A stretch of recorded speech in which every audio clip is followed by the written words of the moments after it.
The War of the Worlds, the Eve of the War 1. Part of 3. Parts. Chapter _ No one would have believed in the last years of the 19th century that this world was being watched keenly and closely by intelligences greater than man's and yet as mortal as his own, that as men busied themselves about their various concerns they were scrutinized and studied, perhaps almost as narrowly as a man with a microscope might scrutinize the transient creatures that swarm and multiply in a drop of ivater _ with infinite complacency men went to and fro over this globe, about their little affairs, serene in their assurance of their empire over matter. It is possible that the inhusaria under the microscope do the same. No one gave a thought to the older worlds of space as sources of human danger, or thought of them only to dismiss the idea of life upon them as impossible or improbable. It is curious to recall some of the mental habits of those departed days. At most terrestrial men fancied there might other men upon Mars, perhaps inferior to themselves and ready to welcome a missionary enterprise. Yet across the gulf of space, minds that are to our minds as ours are to those of the beasts that perish, intellects vast and unsympathetic, regarded this earth with envious eyes, and slowly and surely drew their plans against us. And early in the 20th century came the great disillusionment. The planet Mars, I scarcely need remind the reader, reiohays the Sun at a mean distance of miles, and the light and heat it receives from the Sun is barely half oft had received by this world. It must be, if the nebular hypothesis has any older than our world, and long before this earth ceased to be molten, life upon its surface must have begun its course. The fact that it is scarcely 1/7 of the volume of the earth must accelerated its cooling to the temperature at which life could begin. It has air and water and all that is necessary for the of animated existence.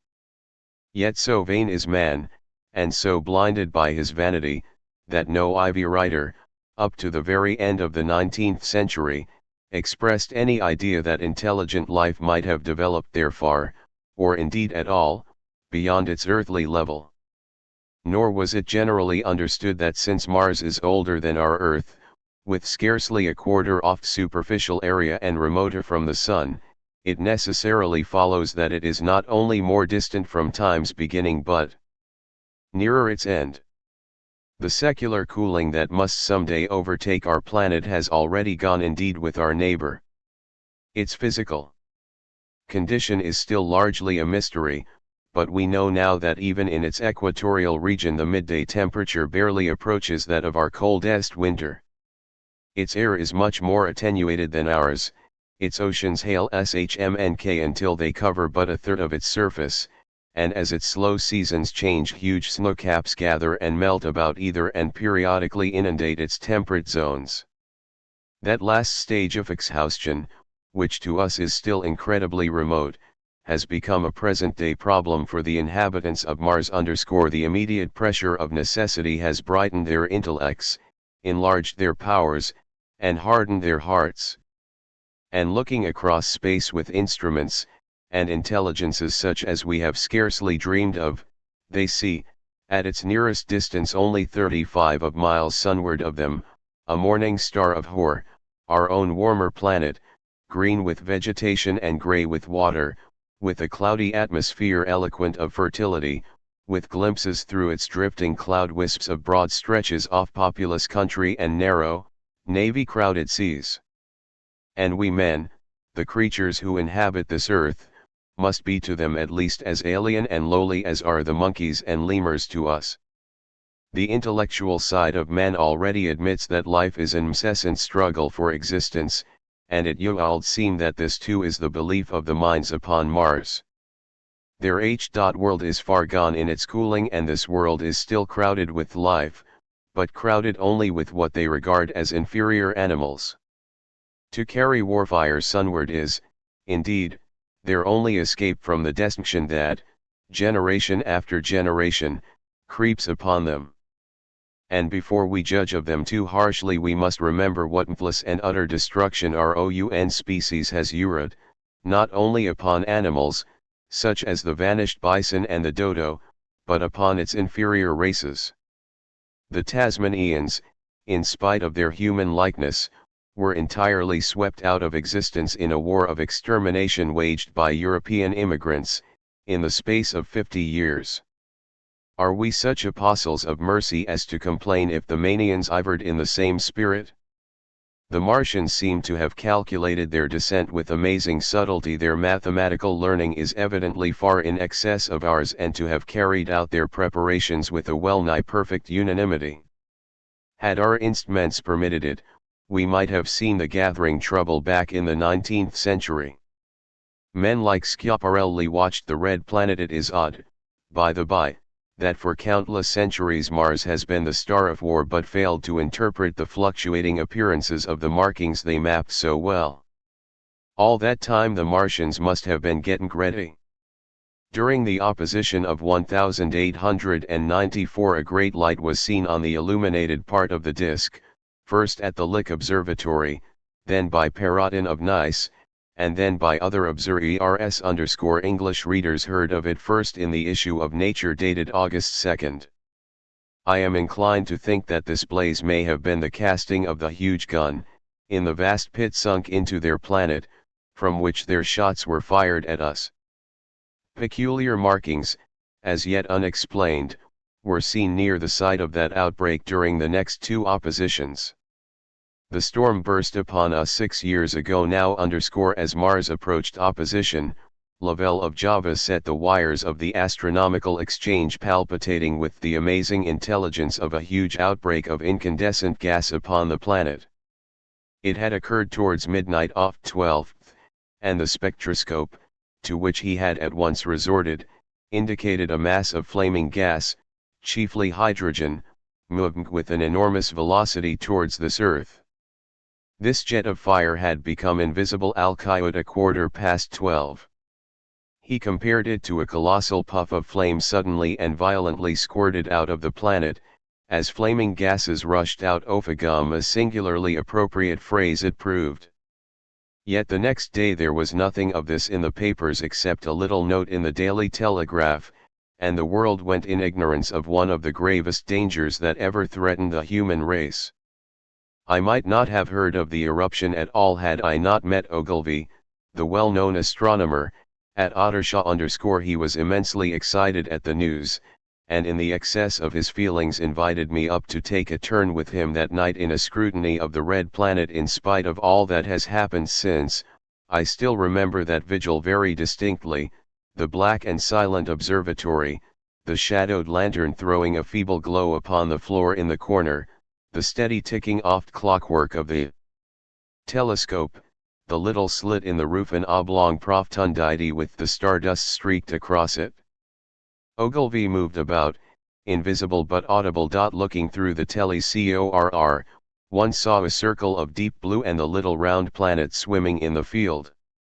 It seemed such a little thing, so bright and small and still, faintly marked with transverse stripes, and slightly flattened from the round. But so little it was, so silvery warm a pin's head of light. It was as if it quivered, but really this was the telescope vibrating with the activity of clockwork that kept the planet in view. As I watched, the planet seemed to grow larger and smaller and to advance and recede, but that was simply that my eye was tired. 40 millions of miles it was from us, more than 40 millions of miles of void. Few people realize the immensity of vacancy in which the dust of the material universe swims. Near it in the field, I remember, were 3 points of light, 3 telescopic stars infinitely remote, and all around it was the unfathomable darkness of empty space. You know how that blackness looks on a frosty starlight night. In a telescope it seems far profounder and invisible to me because it was so remote and small, flying swiftly and steadily towards me across that incredible distance, drawing nearer every minute by so many thousands of miles, came the thing they were sending us, the thing that was to bring so much struggle and calamity and death to the earth. I never dreamed of it then as I watched, no one on earth dreamed of that unerring missile. That night, too, there was another jetting out of gas from the distant planet. I saw it. A reddish flash at the edge, the slightest projection of the outline just as the chronometer struck midnight, and at that I told Ogilvy why and he took my place. The night was warm and I was thirsty, and I went stretching my legs clumsily and feeling my way in the darkness, to the little table where the siphon stood, while Ogilvy exclaimed at the streamer of gas that came out towards us. That night another invisible missile started on its way to the Earth from Mars, just a second or so under 24 hours after the first one. I remember how I sat on the table there in the blackness, with patches of green and crimson swimming my eyes. I wished I had a light to smoke by, little suspecting the meaning of the minute gleam I had seen and all that it would presently bring me. Ogilvy watched till 1, and then gave it up, and we lit the lantern and I walked over to his house. Down below in the darkness were Ottershaw and Chertsey and all their hundreds of people, sleeping MPs.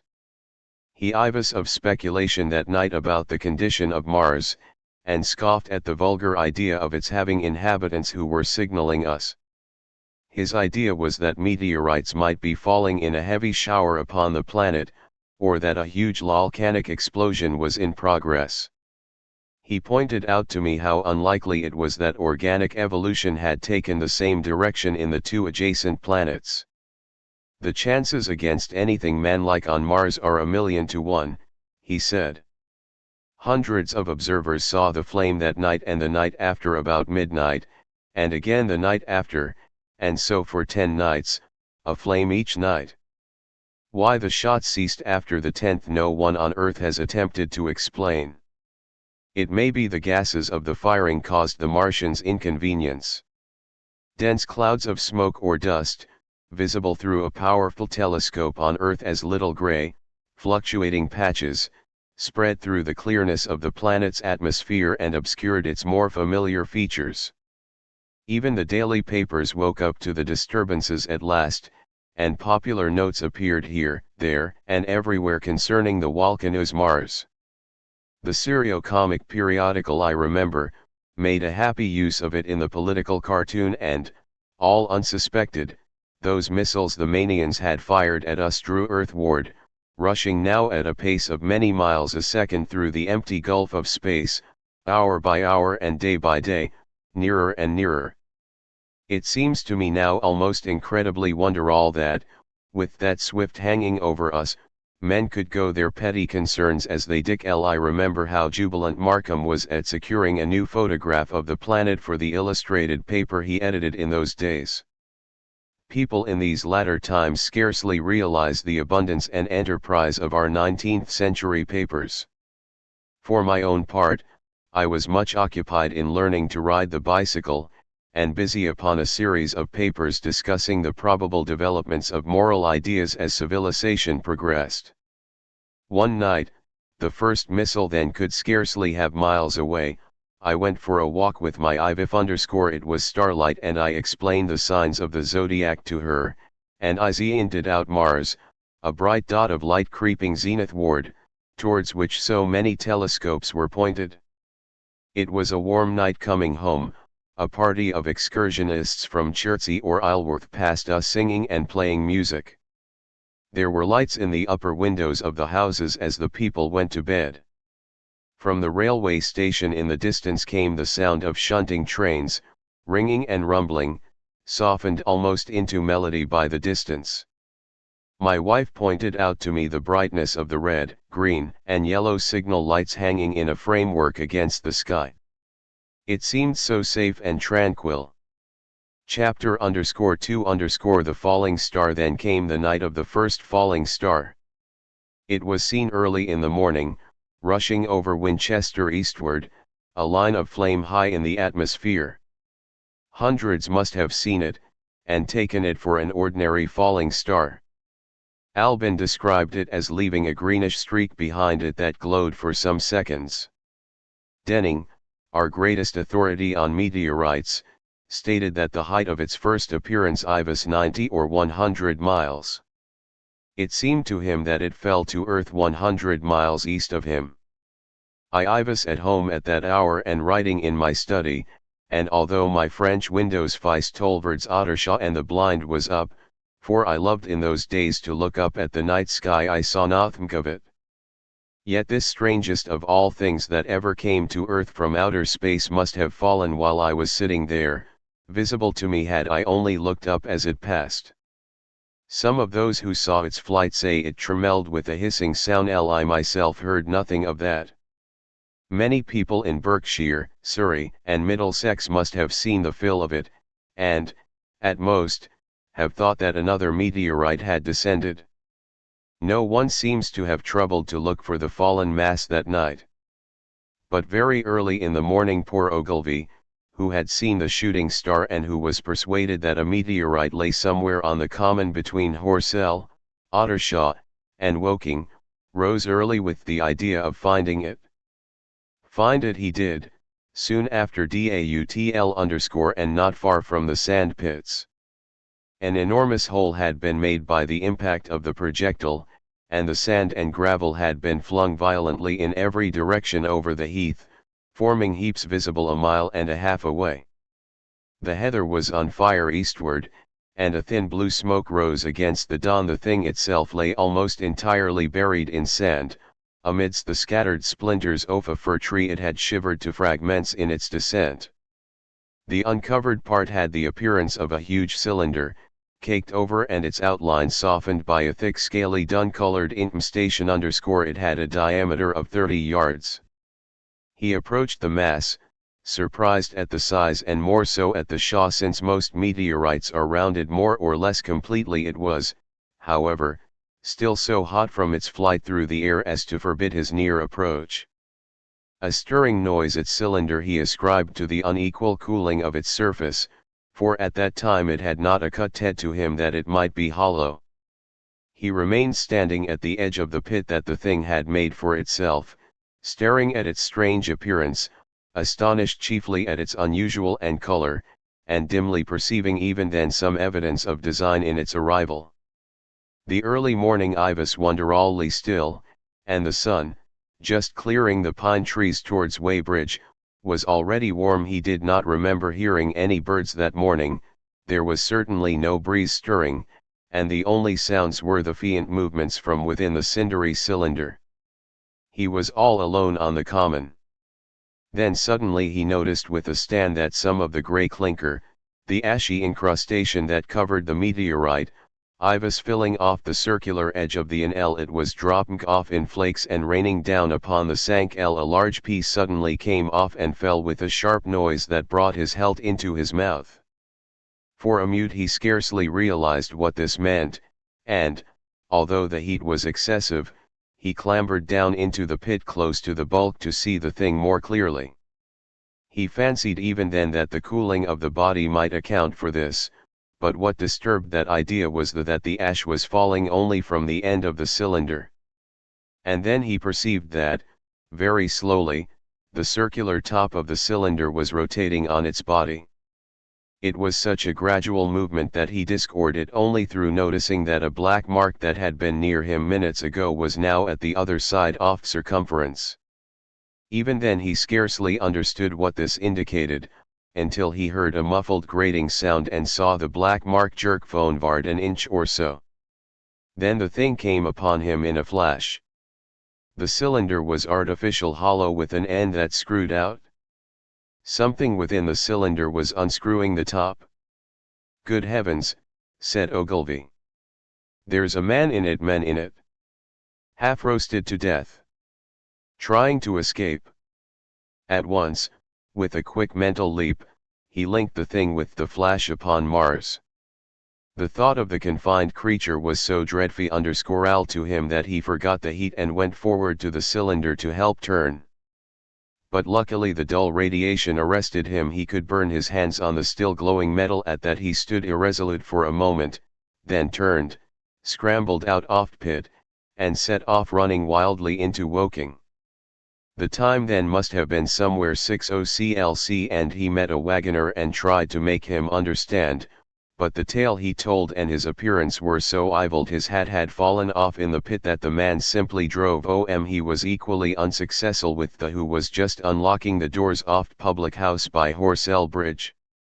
The fellow thought he was a lunatic at large and made an unsuccess. Sherrill one attempt to shut him into the tap room that sobered him a little, and when he saw Henderson, the London journalist, in his garden, he called over the palings and made himself understood. "Henderson," he called, "you saw that shooting star last night?" "Well," said Henderson, "it's out on Horsell Common now." "Good Lord," said Henderson. "Fallen meteorite."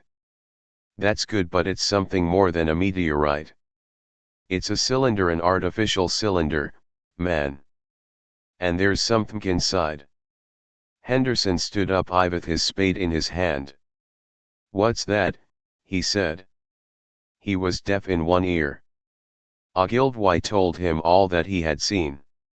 Henderson was a minute or so taking it in.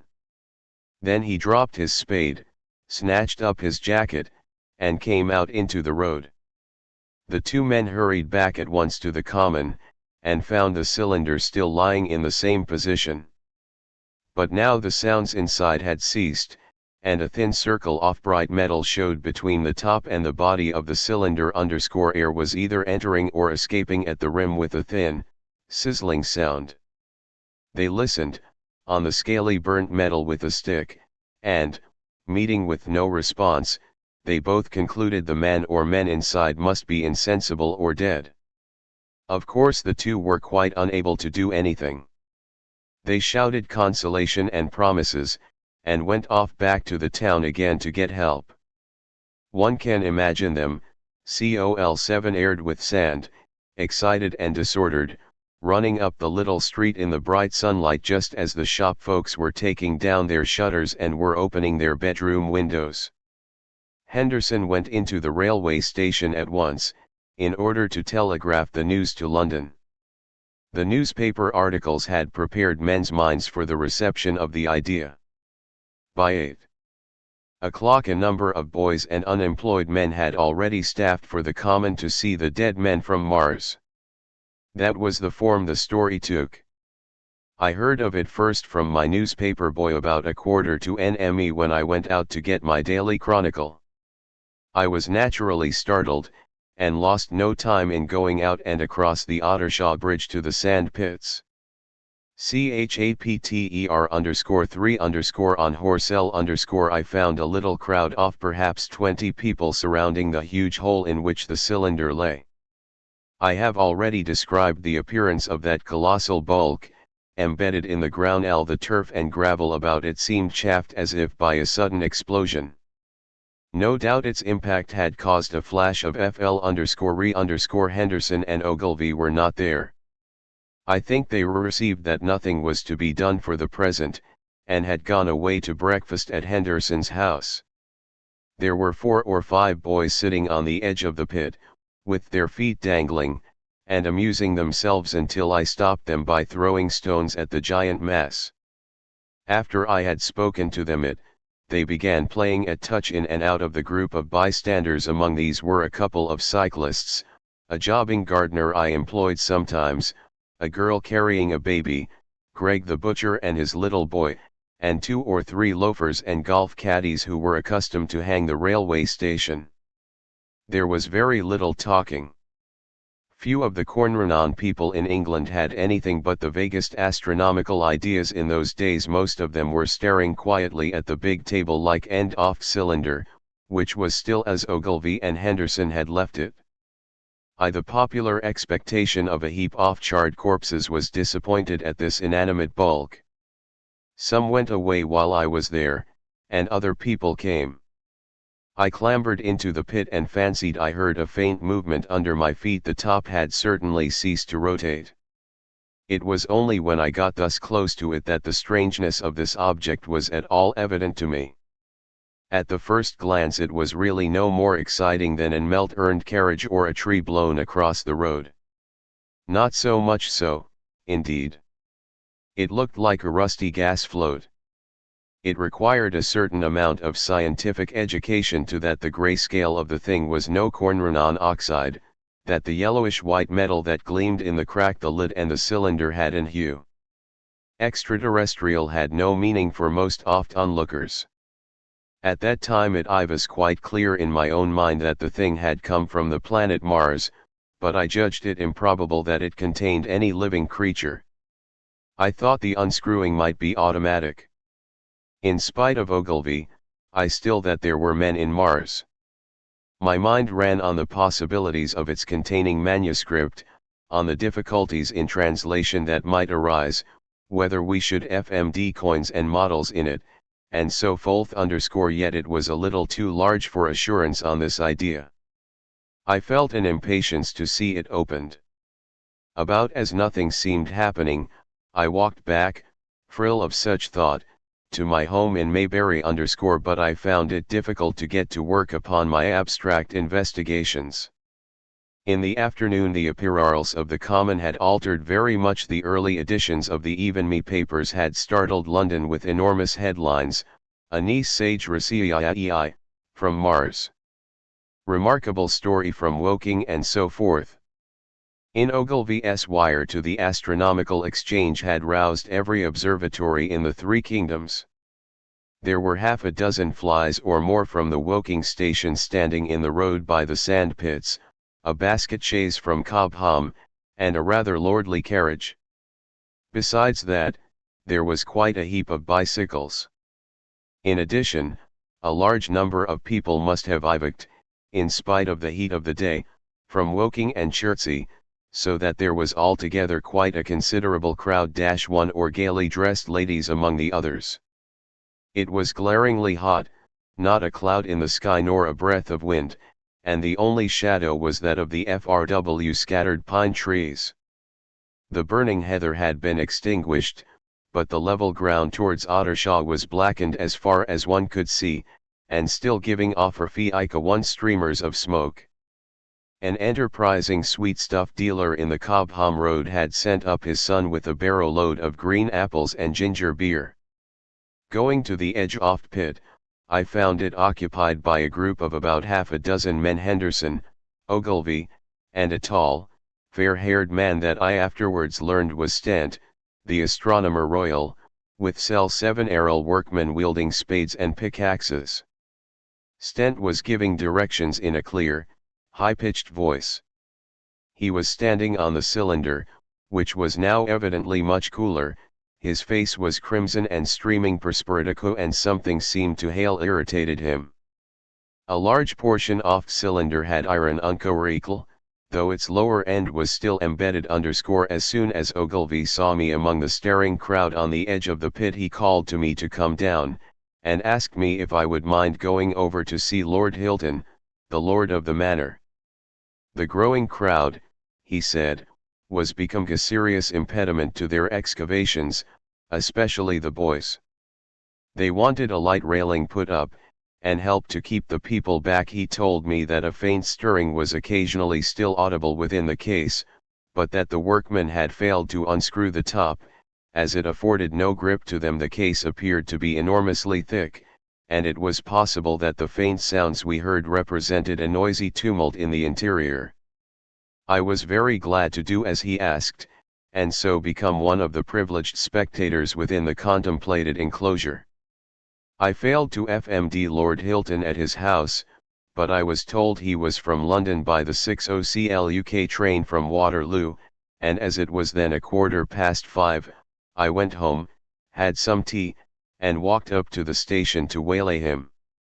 Chapter _4 The cylinder opens. When I returned to the Common, the sun was setting. Scattered groups were hurrying from the direction of Woking, and one or persons were returning. The crowd about the pit had increased, and stood out black against the lemon yellow of the sky. A couple of hundred people, there were raised voices, and some sort of struggle to be going on about the pit. Strange imaginings passed through my mind. As I drew nearer I heard Stent's voice, "Keep back! Keep back!" A came running towards me. "If say muum," he said to me as he passed, a screwin' and a screwin' out. I don't like it. I'm a goin' 'ome, I went on to the crowd. There were really, I should think, or 300 people elbowing and jostling one another, the one or two ladies there being by no means the least active. He's fallen in the pit, cried someone. Keep back, said Cyril _ the crowd swayed a little, and I elbowed my way through. Everyone seemed greatly excited. I heard a peculiar humming sound from the pit.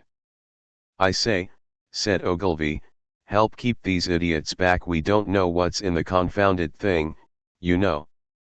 I saw a young man, a shop assistant in Woking he was, standing on the cylinder and trying to scramble out of the hole agime the crowd had pushed him in. The end of the cylinder was being screwed out from within. Nearly 2 feet of shining screw projected. Somebody blundered against me, and I narrowly missed being pitched onto the top of the screw. I turned, and as I did so the screw must have come out, for the lid of the cylinder fell upon the gravel with a ringing concussion. I stuck my into the person behind me, and tummed my head towards the thing agime. For a moment that circular cavity seemed perfectly black. I had the sunset in my eyes.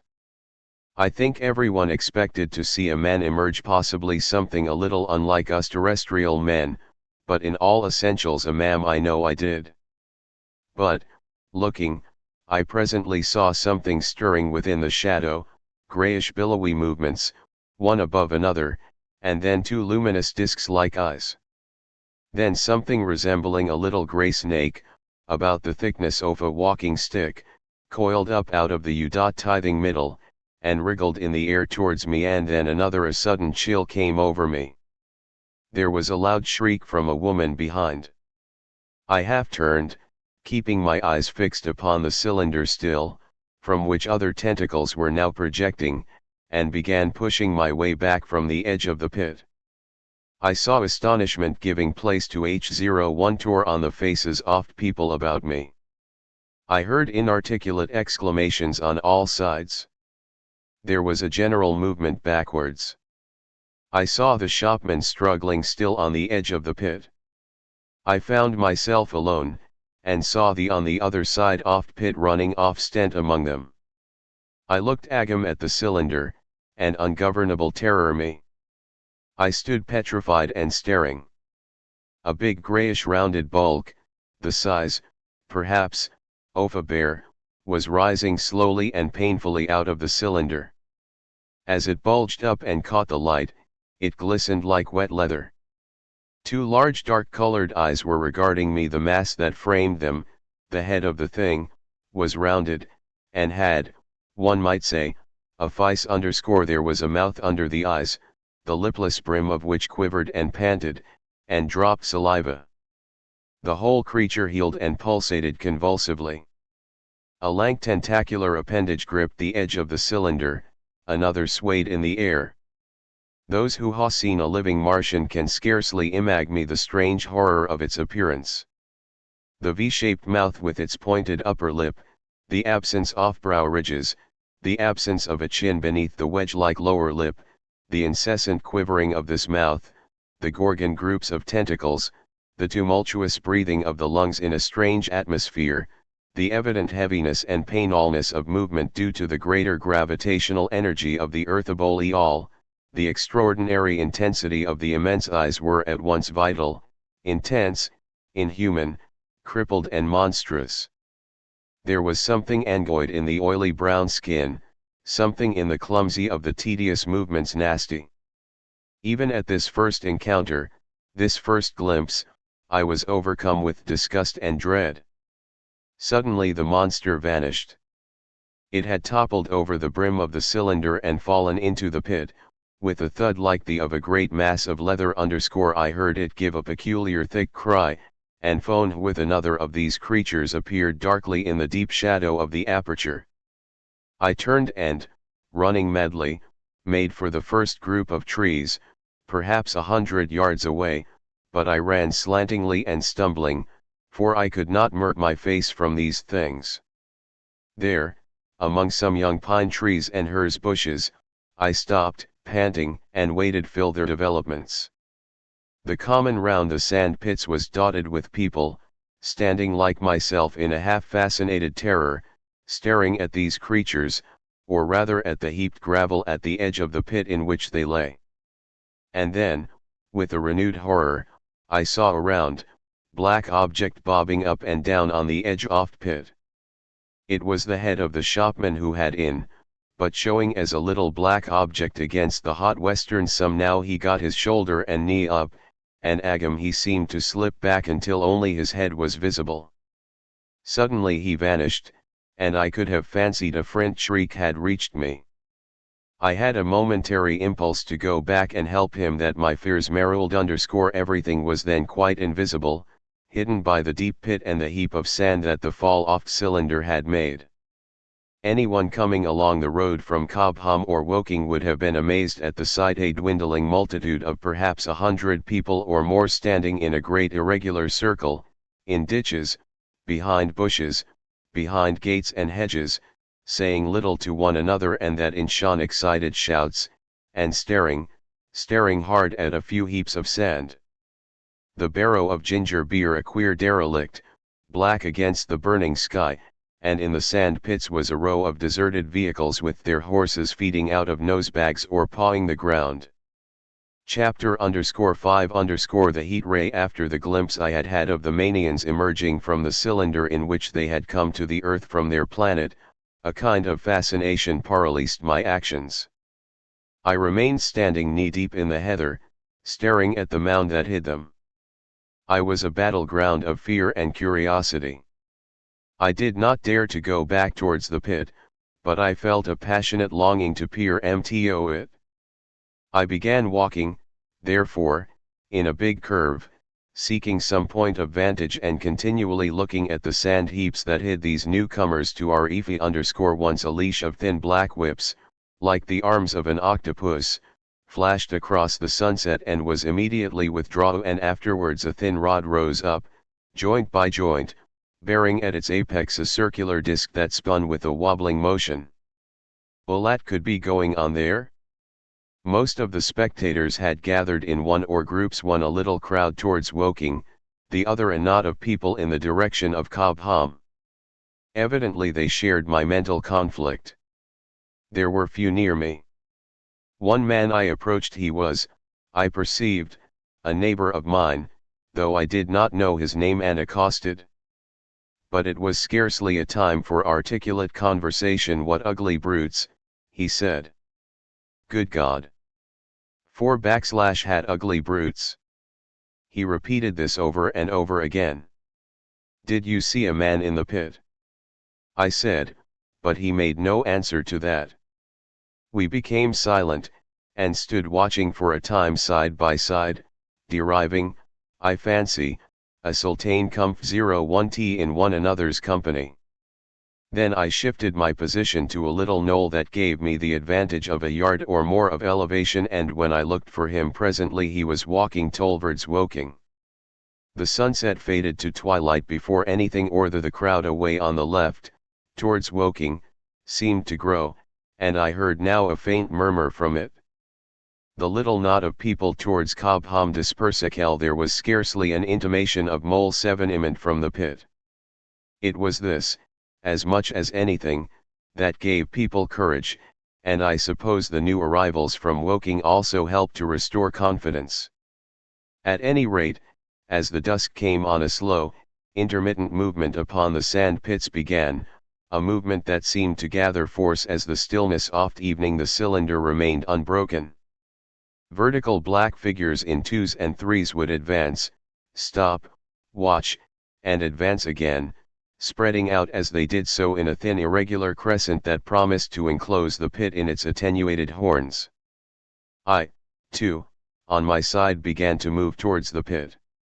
Then I saw some cabmen and others had walked boldly into the sand pits, and heard the clatter of hoofs and the gride of wheels. I saw a lad trundling off the barrow of apples. And then, within 30 yards of the pit, advancing from the direction of horse 11 I noted a little black knot of men, the foremost of whom was waving a white flag. This was the deputation. There had a hasty, and since the Martians were evidently, in spite of their repulsive forms, intelligent creatures, it had iron resolardi to show by approaching them with signals, that we were intelligent. Flutter, flutter, went the flag, first to the right, then to the left. It was too far for me to recognize anyone there, but afterwards I learned that Ogilvy, Stent, and Henderson were with others in this attempt at communication. This little group had in its advance dragged inward, so to speak, the circumference of now almost complete circle of people, and a number of dim black figures followed it at discrete distances.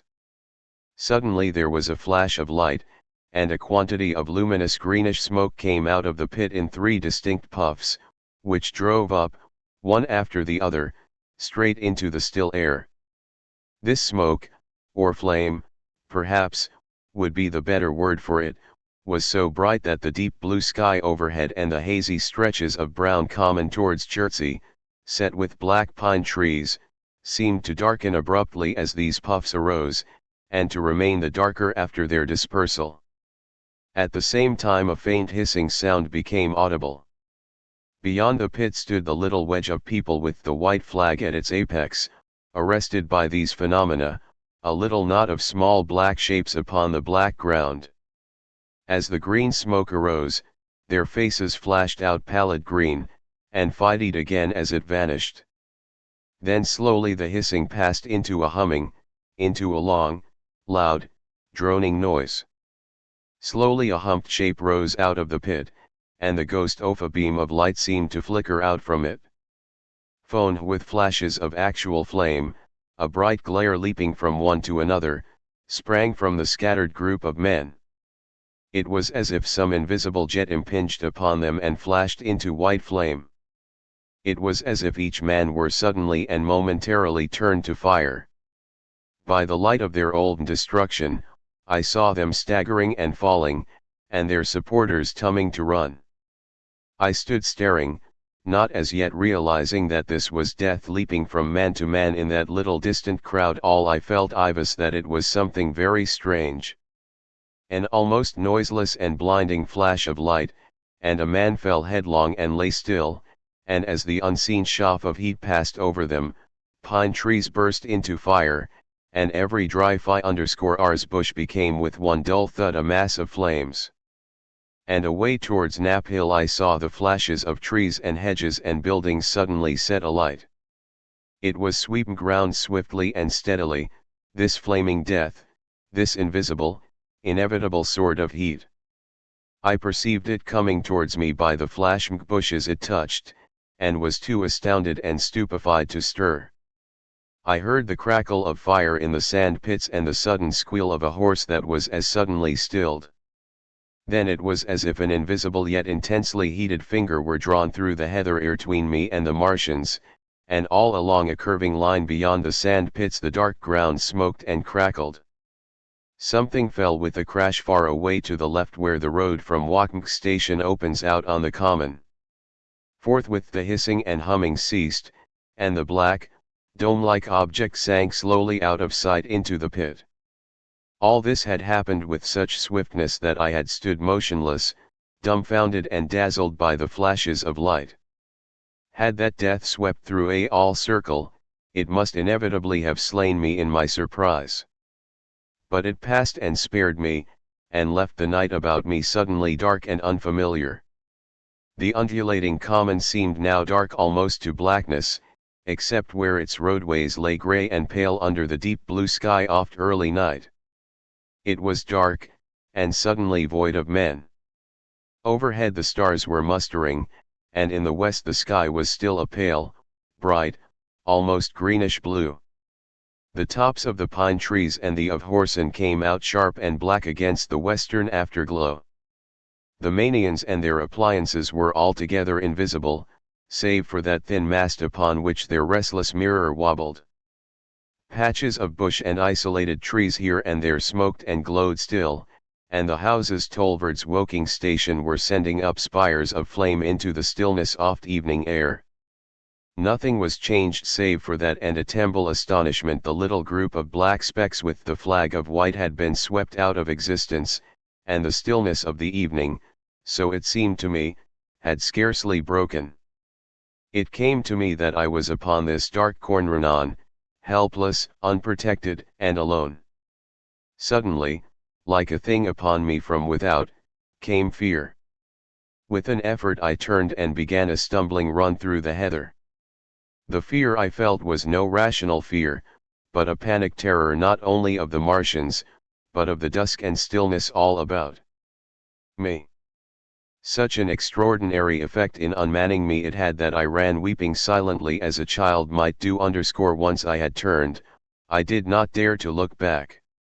I remember I felt a extraordinary persuasion that I was being played with, that presently, when I was upon the very verge of safety, this mysterious death as swift as the passage of light would leap after me from the pit about the cylinder and strike me down. See Hap TER_6. The heat ray in the Cobham Road _ it is still a matter of wonder how the Martians are able to slay men so swiftly and so silently. Many think that in some way they are able to generate an intense heat in a chamber of practically absolute non-conductivity _ this intense heat they project in a parallel beam against any object they choose, by means of a polished parabolic mirror of unknown composition, much as the parabolic milter of a lighthouse projects a beam of light. But no one has absolutely proved these details. However it is done, it is certain that a beam of heat is the essence of the matter. Heat, and invisible, instead of visible, light. L% ever is combustible flashes into flame at its touch, lead nuns like water, it softens iron, cracks and melts glass, and when it fills upon water, incontinently that explodes MTO steam. That night nearly 40 people lay under the starlight about the pit, charred and distorified beyond recognition, and all night long the common from Horson to Maybury was deserted and brightly ablaze. The news of massacre probably reached Cobham, Woking, and Ottershaw about the same time. In Woking the shops had closed when the tragedy happened, and a number of people, shop people and sophone, attracted by the stories they had heard, were walking over the Horsell Bridge and along the road between the hedges that runs out at last the common. You may imagine the young people brushed up after the labour's off day, and making this novelty, as they usually make any novelty, the excuse for walking together and enjoying a trivial flirtation. You may figure to yourself the hum of voices along the road in the gloaming. As yet, of course, few people in Woking even knew that the cylinder had opened, though poor Henderson had sent a messenger on a bicycle to the post office with a special wire to an evening paper _ as these folks came out by twos and threes upon they found little knots of people talking excitedly and peering at the spinning mirror over the sand pits, and the newcomers were, no doubt, soon infected by the excitement of the Acaslin _ by 8:30, when the deputation was destroyed. There may have been a crowd of 300 people or more at this place, those who had left the road to approach the Martians nearer. There were 3 policemen too, one of whom was mounted, doing their instructions from Stent, to keep the people back and deter them from approaching the cylinder. There was some booing from those more thoughtless and excitable souls to whom a crowd is always an occasion for noise and horseplay. Stent and Ogilvy, anticipating some possibilities of a collision, had telegraphed from Horsell to the barracks as soon as the Martians emerged, for the help of a company of soldiers to protect these strange creatures from violence. After that they returned to lead that ill-fated advance. The description of their death, as it was seen by the crowd, tallies very closely with my own impressions, the 3 puffs of green smoke, the deep hum-running note, and the flashes of flame. But that crowd of people had a far narrower escape than mine. Only the fact that a hummock of heathery sand intercepted the lower part of heat ray saved them. Had the elevation of the parabolic mirror been a few yards higher, None could ha lived to tell fatal they saw the flashes and the men falling, and an invisible hand, as it were, lit the bushes as it hurried towards them through the twilight. Then, with a whistling note that rose the droning oft pit, the beam swung close over their heads, lighting the tops of the beech trees that line the road, and splitting the bricks, smashing the eye windows, firing the window frames, and bringing down in crumbling men a portion off gable of the house nearest the corner. In the sudden thud, hiss, and glare oft igniting trees, the panic-stricken crowd seems to have swayed hesitatingly for some moments. Sparks and bumming twigs began to fall into the road, and single leaves like puffs of flame. Hats and dresses caught fire. Then came a crying from the common. There were shrieks and shouts, and suddenly a mounted policeman came galloping through the Connaught with his hands clasped over his head, screaming. "The year coming," a woman shrieked, and incontinently everyone was turning and pushing at those behind, in order to clear their way to Woking again. They must have bolted as blindly as a flock of sheep. Where the road grows narrow and black between the high banks, the crowd jammed, and a struggle occurred. All that crowd did not escape. 3 persons at least, 2 Ivermen and a little boy, were crushed and trampled there, and left to die amid the terror and the darkness. Chapter_7 How one reached Honey. For my own part, I remember nothing of me flight except the stress of blundering agamst trees and stumbling through the heather. All me gathered the invisible terrors of the Manians. That pitiless sword of heat seemed whirling to and fro, flourishing overhead before it descended and smote me out of life. I came into the road between the crossroads and Horsell, and ran along this to the crossroads. At last I could go no further. I was exhausted with the violence of my emotion and of my flight, and I staggered and fell by the wayside. That I was near the bridge that crosses the canal by the gasworks. I fell and lay still. I must have 70 remain there some time. I sat up, strangely perplexed. For a moment, I could not clearly understand how I came there. My terror had fallen from me like a garment. My hat had gone, and my collar had burst away from its fastener. A few minutes before, there had only iron 3 real things before me: the immensity of the night and space and nature, my own feebleness and anguish, and the near approach of death. Now it was as if something tumbled over, and the point of view altered abruptly. There was no sensible transition from one state of mind to the other. I was immediately the self of every day again, a decent, ordinary citizen. The silent common, the impulse of my flight, the starting flames, were as if they had in a dream. I asked myself, had these latter things indeed happened? I could not credit it. I rose and walked unsteadily up the steep incline of the bridge. My mind was blank under.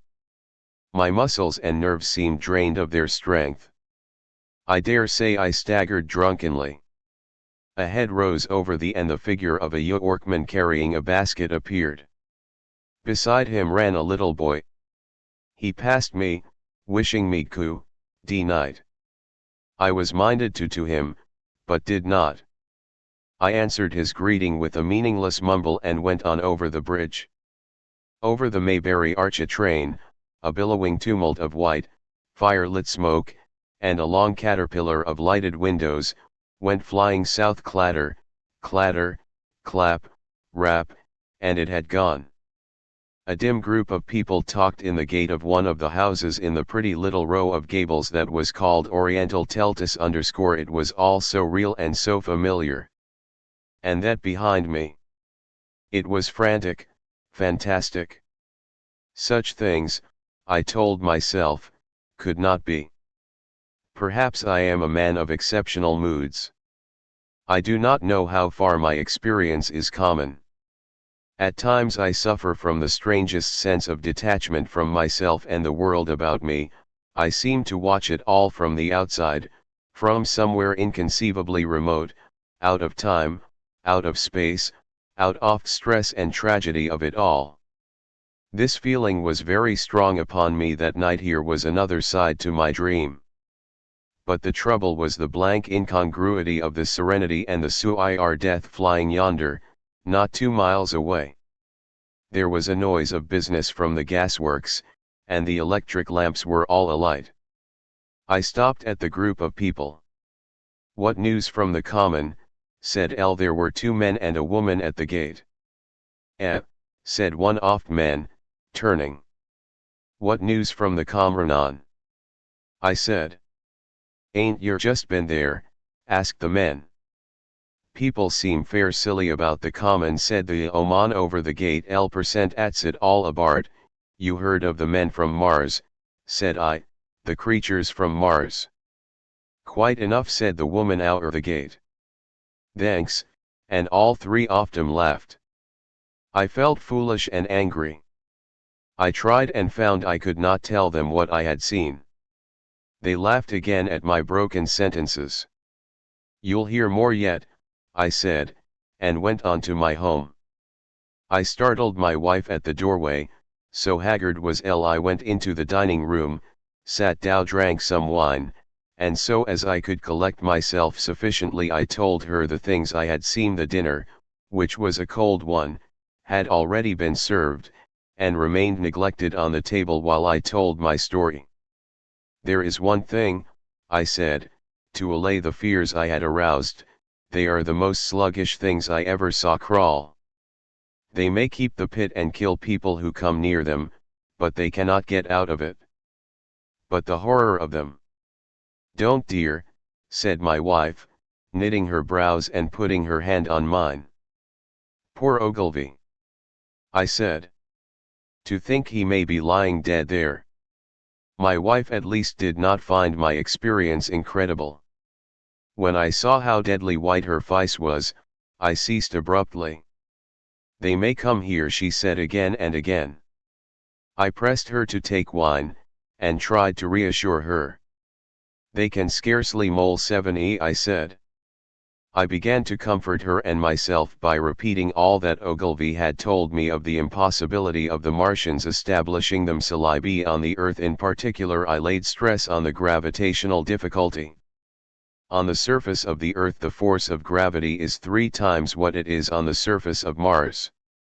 A Martian, therefore, would weigh 3 times more than on Mars, albeit his muscular strength would be the same. His own body would be a cope of lead to him. That, indeed, was the general opinion till both the Times and the Daily Telegraph, for instance, insisted on it the next morning, and 01,7 looked, just as I did, 2 obvious modifying influences. The atmosphere of Earth, we now know, contains far more oxygen or far less argon, whichever way one likes to put it, than does Mars. The invigorating influences of this excess of oxygen upon the Martians indisputably did much to counterbalance the increased weight of their and, in the second place, we all overlooked the fact that such mechanical intelligence as the Martian possessed was quite able to dispense with muscular exertion at a PMCH_. But I did not consider these points at the time, and so my reasoning was dead against the chances of the invaders. With wine and food, the confidence of my own table, and the necessity of reassuring my wife, I grew by insensible degrees courageous and secure. "They have done a foolish thing," said I, fingering my wine glass. "They are dangerous because, no doubt, they are mad with terror. Perhaps they expected to find no living things, certainly no intelligent living things." "A shell in the pit," said I, "if the worst comes to the worst will kill them all." The intense excitement of events had no doubt left my perceptive powers in a state of erethism. I remember that dinner table with extraordinary vividness even now. My dear wife's sweet anxious peering at me from under the pink lampshade, the white cloth with its silver and glass table ornature, for in those days philosophical writers had many little luxuries, the crimson purple wine my glass, are photographically distinct. At the end of it I sat, nuts with a cigarette, regretting Ogilvy's rashness, and denouncing the short-sighted timidity of the Martians. So some respectable dodo in the Mauritius might have lorded it in his nest, and discussed the arrival of that shipple one of pitiless sailors in want of animal food. We will peck them to death tomorrow, my dear.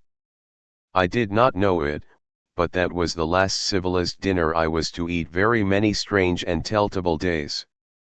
Chapter S. Friday night. The most extraordinary thing to my mind, of all the strange and wonderful one things that happened upon that Friday, was the dovetailing oft commonplace habits of our social order with the first beginnings of the series of events that was to topple that social order headlong. If on Friday night you had taken a pair of compasses and drawn a circle with a radius of 5 miles round the Woking sand pits, I doubt if you would have had one human being outside it, unless it were some relation of Stent or of the 3 or 4 cyclists or London people lying dead on the Cornrun, whose emotions or habits were at all affected by the newcomers. Many people had heard of the cylinder, of course, and talked about it in their leisure, but it certainly did not make the sensation that an ultimatum to Germany would have done. In London that night poor Henderson's telegram describing the gradual unscrewing of the shot was judged to Ira Kennard, and his evening paper, after wiring for authentication from him and receiving no reply, the man was killed, decided not to PRMT a special edition.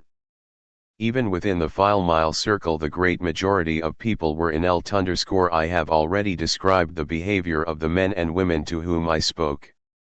All over the district people were dining and supping, working men were gardening after the labors of the day, children were being put to bed, young people were wandering through the lanes love-making, students sat oxer their 1K0KS_. Maybe there was a murmur in the village streets, a no RL and dominant topic in the public houses, and here and there a messenger, or even an eyewitness of the later occurrences, caused a whirl of excitement, a shouting, and a running to and fro, but for the most part the daily routine of working, eating, drinking, sleeping, went on as it had done for countless years, as though no planet Mars existed in the sky. Even at Woking Station and Horsen and Cobham that was the case. In Woking Junction, until a late hour, trains were stopping and going on, others were shunting on the sidings, passengers were alighting and waiting, and everything was proceeding in the most ordinary way. A boy from the town, trenching on Smith's Monorxally, was selling papers with the afternoon's news. The ring impact of trucks, the sharp whistle of the engines from the junction, mingled with their shouts of men from Mars. Excited men came into the station 9 o'clock, incredible tidings, and caused no more disturbance than guards might have done.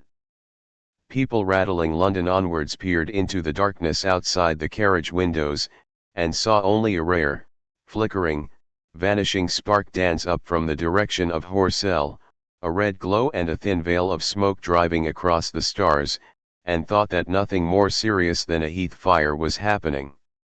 It was only round the edge of the common that any disturbance was perceptible. There were half a dozen villas burning on the Woking. There were lights in all the houses on the common side of the 3 villages, and the people there kept awake till dawn. A curious crowd lingered restlessly, coming and going, but the crowd remaining, th on the Cobham and Horsell bridges. 1 or 2 adventurous souls, it was afterwards found, went into the darkness and crawled quite near the Martians, but they never returned, for now and again a light ray, like the beam of a warship's searchlight, swept and the heat ray was ready to follow. Save for such, that big area of Comranon was silent and desolate, and the charred bodies lay about on it all night under the stars, and all the next day. A noise of hammering from the pit was heard by many people. So you have the state of things on Friday night. In the center, sticking into the skin of our old planet Earth like a poisoned daft, was this cylinder.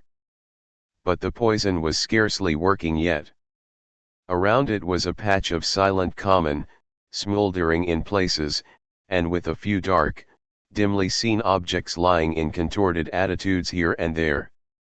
Here and there was a burning bush or tree. Beyond was a fringe of excitement, and farther than that fringe the inflammation had not crept as yet. In the rest of the world the stream of life still flowed as it had flowed for immemorial years. The fever of war that would presently clog vein and artery, deaden nerve and destroy brain, had still to develop. All night long the Manians were hammering and stirring, sleepless, indefatigable, at work upon the machines they were making ready, and ever and again a puff of greenish-white smoke whirled up to the starlit sky. About 11 a company of soldiers came to Horsell, and deployed along the edge of the common to form a cordon. Later a second company marched through Cobham to deploy on the non-side of the common. Several officers from the Inkerman barracks had on the common earlier in the day, and one, Major Eden, was reported to be missing. The colonel of the regiment came to the Cobham bridge and was busy questioning the crowd at midnight. The military authorities were certainly alive to the seriousness of the business. About 11, the next morning's papers were able to say, a squadron of hussars, 2 Maxims, and about 400 men of the Cardigan regiment started from Aldershot. A few seconds after midnight the crowd in the Chertsey Road, Woking, saw a star fall from heaven into the pine woods to the northwest. It had a greenish color, and caused a silent brightness like summer lightning. This was the second cylinder. Chapters _ The fighting begins Saturday lives in my memory as a day of suspense. It was a day of lassitude too, hot and close, with, I am told, a rapidly fluctuating barometer. I had slept but little, though my wife had succeeded in sleeping, and I rose early. I went into my garden before breakfast and stood listening, but towards the Comranon there was nothing stirring but a lark. The milkman came as usual. I heard the rattle of his chariot and I went round to the side gate to ask the latest news. He told me that during the night the Martians had been surrounded by troops, and that guns were expected. Then a familiar, reassuring note. I heard a train running towards Woking. They aren't too killed, said the milkman, if that can possibly be avoided. I saw my neighbor gardening, chatted with him for a time, and then strolled into it. Was a most unexceptional morning. My neighbor was of opinion that the troops would able to capture or to destroy the Martians during the day. It's a pity they make themselves so unapproachable, he said. It would be curious to know how they live on another planet, we might learn a thing or two. He carned up to the fence and extended a handful of strawberry one ties, for his gardening was as generous as it was enthusiastic. At the same time he told me of the burning of the pine woods, the Biflate golf links. They say, said he, that there's another of those blessed things fallen there, number but one's enough, surely. This lot'll cost the insurance people a pretty penny before everything's settled. He laughed with an air of greatest good humor as he said this. He said, were still bumming, and pointed out a haze of smoke to me. They will be hot underfoot for days, on account of the thick soil of pine needles and turf, he said, and then grew serious. Poor Ogilvy. After breakfast, instead of working, I decided to walk down towards the common. Under the railway bridge I found a group of soldiers, sappers, I think, men in small round caps, dirty red jackets unbuttoned, and showing their blue shirts, dark trousers, and boots coming to the calf. They told me no one was allowed over the canal, and, looking along the road towards the bridge, I saw one of Cardigan men standing sentinel there. I talked these soldiers for a time. I told them of my sight of the Martians on the previous evening. None of them had seen the Martians, and they had but the vaguest ideas of them, so that they plied me with questions. They said that they did not know who had authorized the movements of the troops. Their idea was that a dispute had arisen at the Horse Guards. The ordinary sapper is a great deal educated than the Comranon soldier, and they discussed the peculiar conditions of the possible fight with some acuteness. I described the heat ray to them, and they began to argue among themselves. Crawl up under cover and MSHM, say I, said one. Get at, said another. L/hats cover against this area? Sticks to cook here. What we got to do is to go as near as the ground'll let us, and then a tren W blow your trenches. You always want trenches, you ought to ha been born a rabbit snippy. Ain't they got any necks, then, said a third, abruptly, a little, contemplative, dark man, smoking a pipe. I repeated my description. Octopuses, said he, that's what I calls 'em. Talk about fishers of men, fighters offish it is this time. It and no murder killing beasts like that, said the first speaker. Why not shell the darn things straight off and finish 'em, said the little dark man, you can't tell what they might do. Where's your shells, said the first speaker. There no time. Do it in a rush, that's my tip, and do it at once. So they discussed it. After a while I left and went on to the railway station to get as many morning papers as I could. But I will not weary the reader with a description of that long morning and of the longer ahimun _ I did not succeed in getting a glimpse of Common, for even Horsell and Cobham church towers were in the hands of the military authorities. The soldiers I addressed didn't know anything, the officers were mysterious as well as busy. I found people in the town quite secure agam in the presence of the military, and I heard for the first time from Marshall, the tobacconist, that his son was among the dead on the common. The soldiers had made the people on the outskirts of Horse 11 lock up and leave their houses. I got back to lunch about 2, very tired as I said, the day was extremely hot and dull, and in order to refresh myself I ate a cold bath in the afternoon. 4:30 I went up to the railway station to get an Even Me paper, for the morning papers had contained only a very inaccurate description of the killing of Stent, Henderson, Ogilvy, and the others. But there was little I didn't know. The Manians did not show an inch of themselves. They seemed busy in their pit, and there was a sound of hammering and an almost continuous streamer of smoke. Apparently they were busy getting ready for a struggle. Fresh attempts been made to signal, but without success, was the stereotyped formula of the papers. A sapper told me it was done by a man in a ditch with a flag on a long pole. The Martians took as much notice of such advances as we should oft lowing ofa cow _ I must confess the sight of all this armament, all this preparation, greatly excited me. My imagination became belligerent, and defeated the invaders in a dozen striking ways.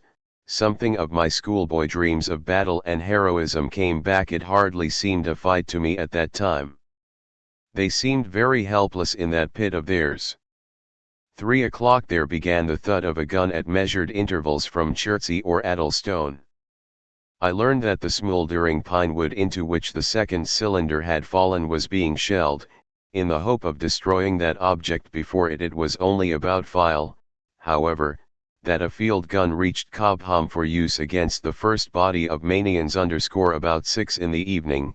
As I sat at tea, my wife in the summer house talking vigorously about the battle that was lowering upon us, I heard a mummed detonation from the common, and immediately after a gust of firing. Close on the heels of that came a violent rattling crash, quite close to us, that shook the ground, and, starting out upon the low. I saw the tops of trees about the Oriental College burst into smoky red flame, and the tower of the little church beside it slide down into ruin. The pinnacle of mosque had vanished, and the roofline of the college itself looked as if a 100-ton gun had at work upon it. One of our chimneys cracked as if a shot had hit it, flew, and a piece of it came clattering down the tiles and made a heap of broken red fragments upon the flower bed by my study window. I and my wife amazed. Then I realized that the crest of Mayberry Hill must be within range of the Martians' heat ray now that the college was cleared out oftway. At that I my wife's arm, and without ceremony ran her out into the road. Then I fetched out the servant, telling her I would go upstairs myself for the she was clamouring for. "We can't possibly stay here," I said, and as I spoke the firing reopened for a moment upon the common. "But where are we to go?" said my wife in terror. I thought perplexed. Then I remembered her cousins at Leatherhead. Leatherhead! I shouted the sudden noise. She looked away from me downhill. The people were coming out of their houses, astonished.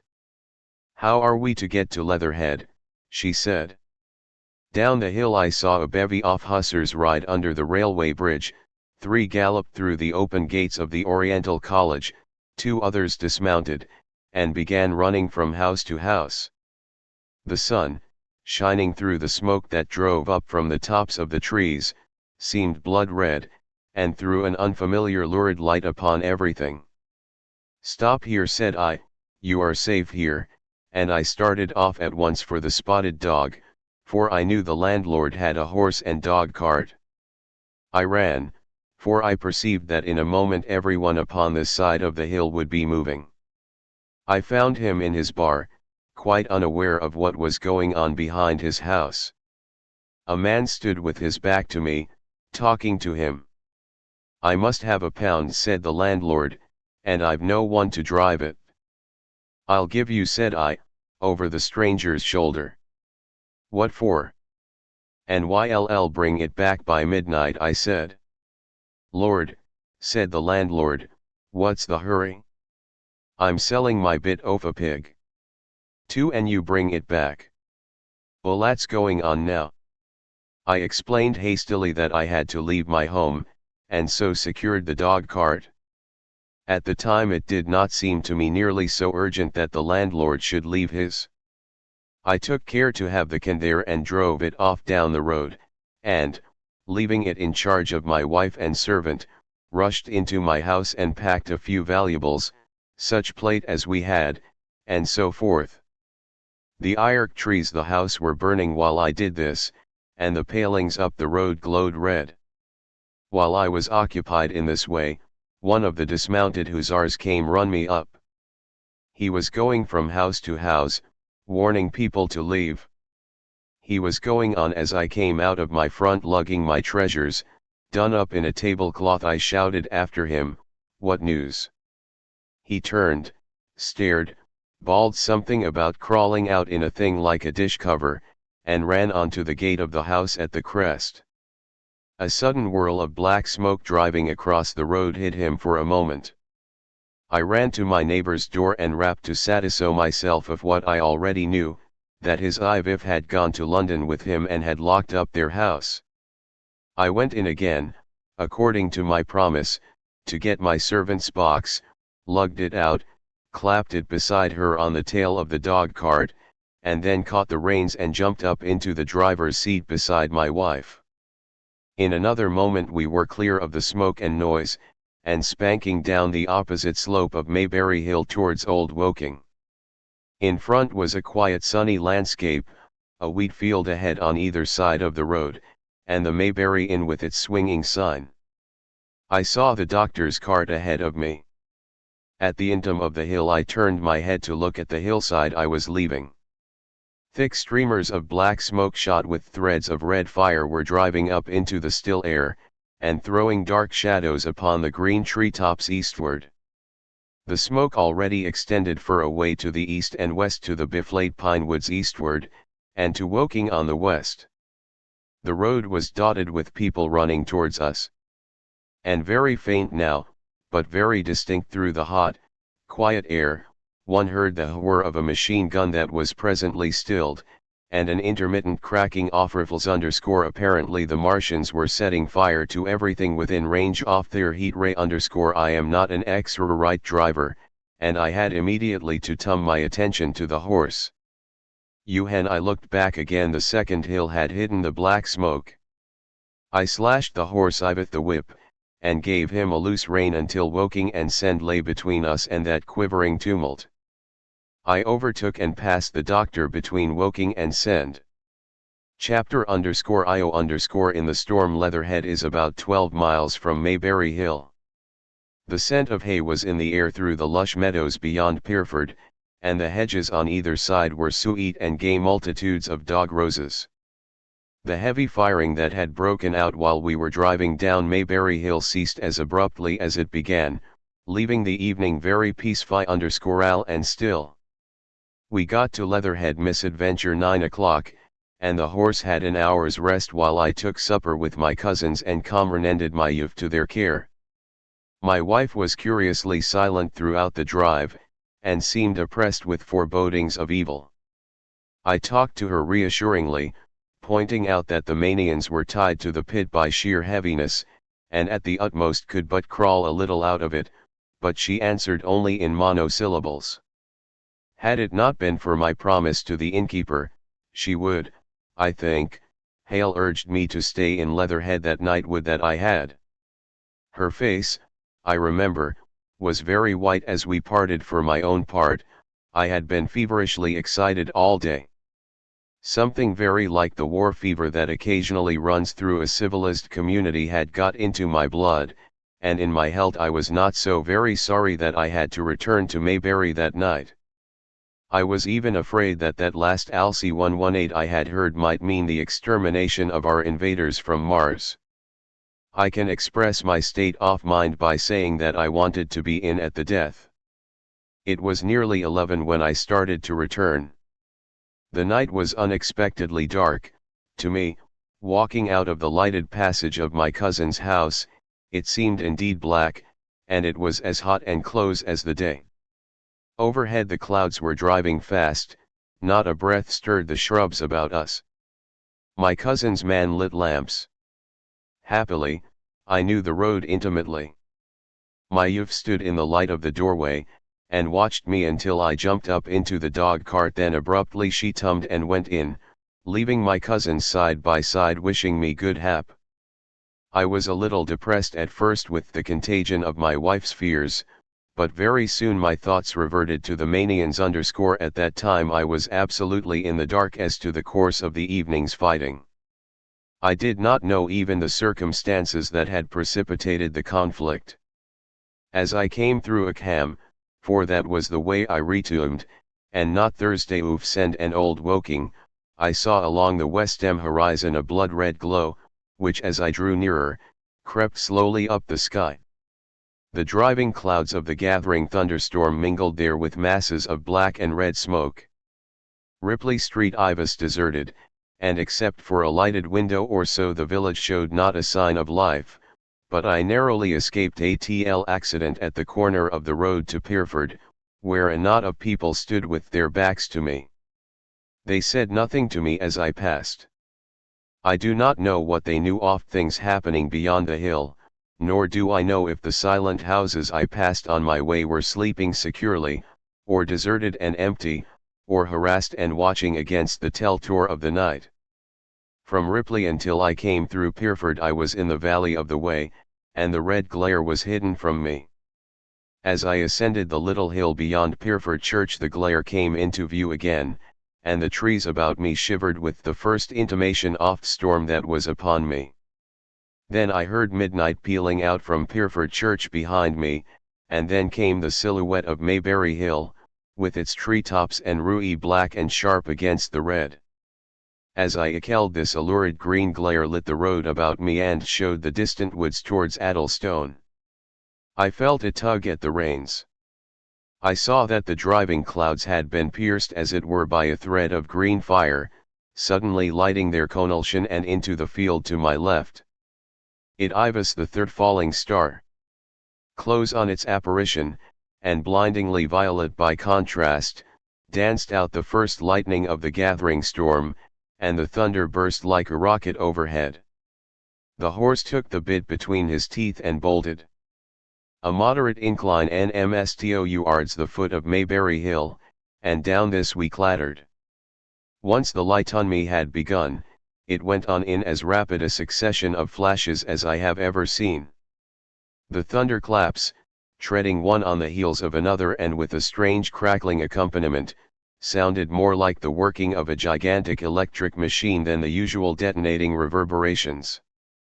The flickering light was blinding and conusing, and a thin hail smote gustily at my face as I drove down the slope. At first I regarded little but the road before me, and then abruptly my attention was arrested by something that was moving rapidly down the opposite slope of Mayberry Hill. At first I took it for the wet roof of a house, but one flash following another showed it to be in swift rolling movement. It was ATL elusive vision, a moment of bewildering darkness, and then, in a flash like daylight, the red masses of the orphanage near the crest of the hill, the green tops of the pine trees, and this problematical object came out clear and sharp and bright. And this thing I saw. How can I it? A monstrous tripod, higher than many houses, striding over the young pine trees, and smashing them aside in its career, a walking engine of glittering metal, striding now across the heather, articulate ropes of steel dangling from it, and the clattering tumult of its passage mingling with the riot of thunder. A flash, and it came out vividly, heeling over one way with 2 feet in the air, to vanish and reappear almost instantly as it seemed, with the next flash, 100 yards nearer. Can you imagine a milking stool tilted and bowled violently along the ground? That was the impression those instant flashes gave. But instead of a milking stool, imagine it a great body of machinery on a tripod stand. Then suddenly the trees in the pine ahead of me were parted, as brittle reeds are parted by a man thrusting through them. They were off and driven headlong, and a second huge tripod rushing, as it seemed, headlong towards me. And I was galloping hard to meet it. At the sight of the second monster my knee went altogether. Not stopping to look again, I wrenched the horse's head hard round to the right, and in another moment the dogkin had heeled over upon the horse, the shaft smashed noisily, and I was flung sideways and fell heavily into a shallow pool of water. I crawled out almost immediately, and crouched, my feet still in the water, under a clump of furze. The horse lay motionless, his neck was broken, poor brute, and by the lightning flashes I saw the black bulk of the overturned dogkin and the silhouette of wheel still spinning slowly. In another moment the colossal mechanism went striding by me, and passed uphill towards Pierford. Seen nearer, the thing was incredibly strange, for it was no mere insensate machine driving on its way. Machine it was, with a ringing metallic pace, and long, flexible, glittering tentacles, one of which gripped a young pine tree, swinging and rattling about its strange body. It picked its road as it went striding along, and the brazen hood that surmounted it moved to and fro with the inevitable suggestion of a head looking behind. The main body was a huge mass of white metal like a gigantic fisherman's basket, and puffs of green smoke squirted out from the joints of the limbs as the monster swept by me, and in an instant it was gone. So much I saw then, all vaguely for the flickering of the lightning, in blinding highlights and dense black shadows. As it passed it set up an exultant deafening howl that drowned the thunder. Alug! Alug! And in another minute it was with its companion, half a mile away, stooping over something in the field. I have no doubt this thing in the field was the third of the 10 cylinders they had fired at us from Mars. For some minutes I lay there in the rain and darkness watching, by the intermittent light, these monstrous beings of metal moving about in the distance over the hedge tops. A thin hail was now beginning, and as it came and went their figures grew misty and then flashed into clearness. Now and then came a gap in the lightning, and the night swallowed them up. I was soaked with hail above and puddle water below. It was some time before my blank astonishment all'd let me struggle up the bank to a drier position, or think at all of my imminent. Not far from me was a little one-roomed scatif's hut of wood, surrounded by a patch of potato garden. I struggled to my feet at last, and, crouching and making use of every chance OFC0RR, I made a run for this. I hammered at the door, but I could not make the people hear, if there were any people inside, and after a time I desisted, and, availing myself of a ditch for the greater part of the way, succeeded in crawling, unobserved and sevenical by these monstrous machines, into the pine woods towards Mayberry _ under cover of this I pushed on, wet and shivering now, towards my own house. I walked among the trees trying to find the Phi 0T path _ it was very dark indeed in the wood, for the lightning was now becoming infrequent, and the hail, which was pouring down in a torrent, fell in columns through the gaps in the heavy foliage. If I had illy realized the meaning of all the things I had seen, I should hail immediately worked my way round through Biflate to Street Cobham, and so gone back to rejoin my wife at Leatherhead. But that night the strangeness of things and my physical wretchedness, prevented me, for I was bruised, weary, wet to the skin, deafened and blinded by the storm. I had a vague idea of going on to my own house, and that was as much motive as I had. I staggered through the trees, fell into a ditch and bruised my knees against a plank, and finally splashed out into the lane that ran down from the College Arms. I say splashed, for the Stamel water was sweeping the sand down the hill in a muddy torrent. There in the darkness a man blundered into me and sent me reeling back. He gave a cry of terror, sprang sideways, and rushed on. I could gather my wits sufficiently to him. So heavy was the stress of the storm just at this place that I had the hardest task to win my way up the hill. I went close up to the fence on the left and worked my way along its palings. Near the top I stumbled upon something soft, and, by a flash of lightning, saw beneath my feet a heap of black broadcloth and a pair of. Before I could distinguish clearly how the man lay, the flicker of light had passed. I stood over him waiting for the next flash. When it came, I saw that he was a sturdy man, cheaply but not shabbily dressed. His head was bent under his body, and he lay crumpled up close to the fence, as though he had flung violently against it. Overcoming the repugnance natural to one who had never touched a dead body, I turned him over to feel for his heart. He was quite dead. Apparently his neck had iron broken. The lightning flashed for a third time, and his face leaped upon me. I sprang to my feet. It was the landlord of the Spotted Dog, whose conveyance I had taken. I stepped over him gingerly and pushed on up the hill.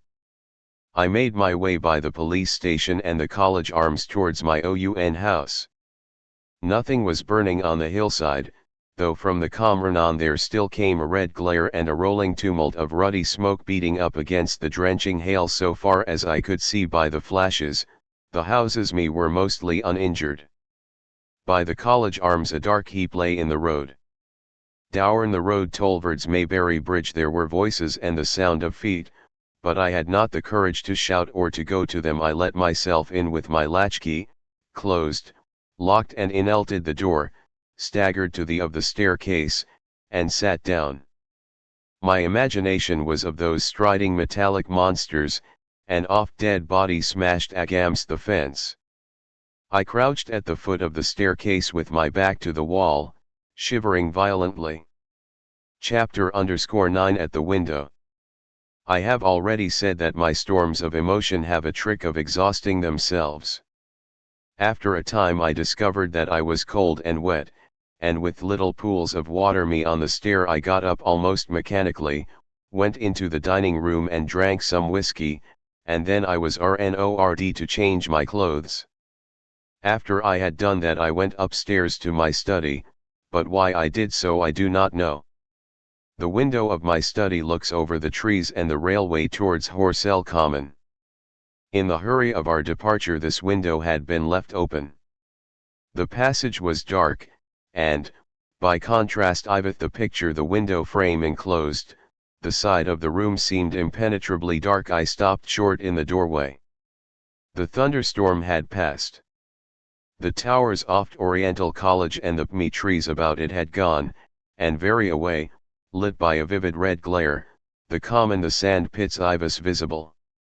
Across the light huge black shapes, grotesque and strange, moved busily to and fro.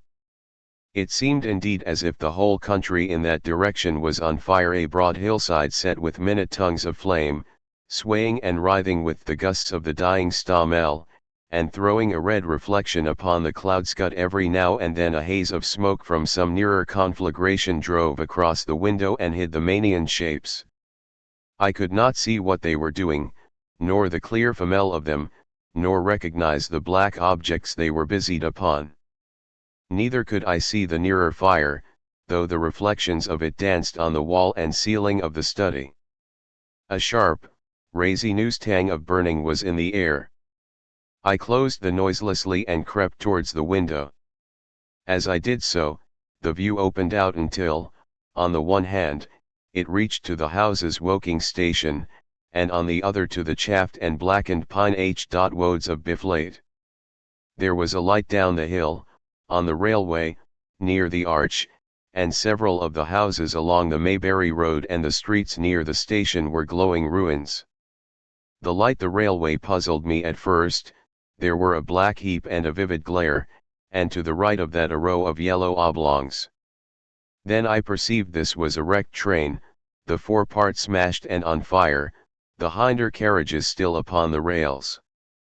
Between these three main centres of light, the houses, the train, and the burning county towards Cobham, stretched irregular patches of dark country, broken here and there by intervals of dimly glowing and smoking ground.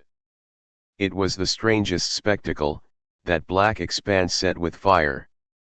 It reminded me, more than anything else, of the potteries at night. At first I could distinguish no people at all, though I peered intently for them. Later I saw against the light of Woking station a number of black figures hurrying one after the other across the line. And this was the little world in which I had Iron living securely for years, this fiery chaos.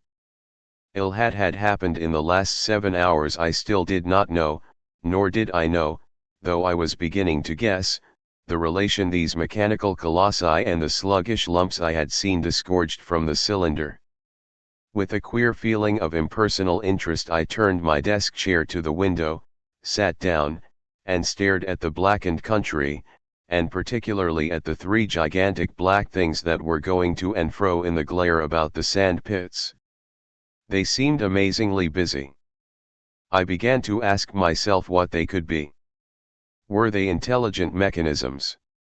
Such a thing I felt was impossible. Or did a Manian sit within each, ruling, directing, using, much as a man's brain sits and rules in his body?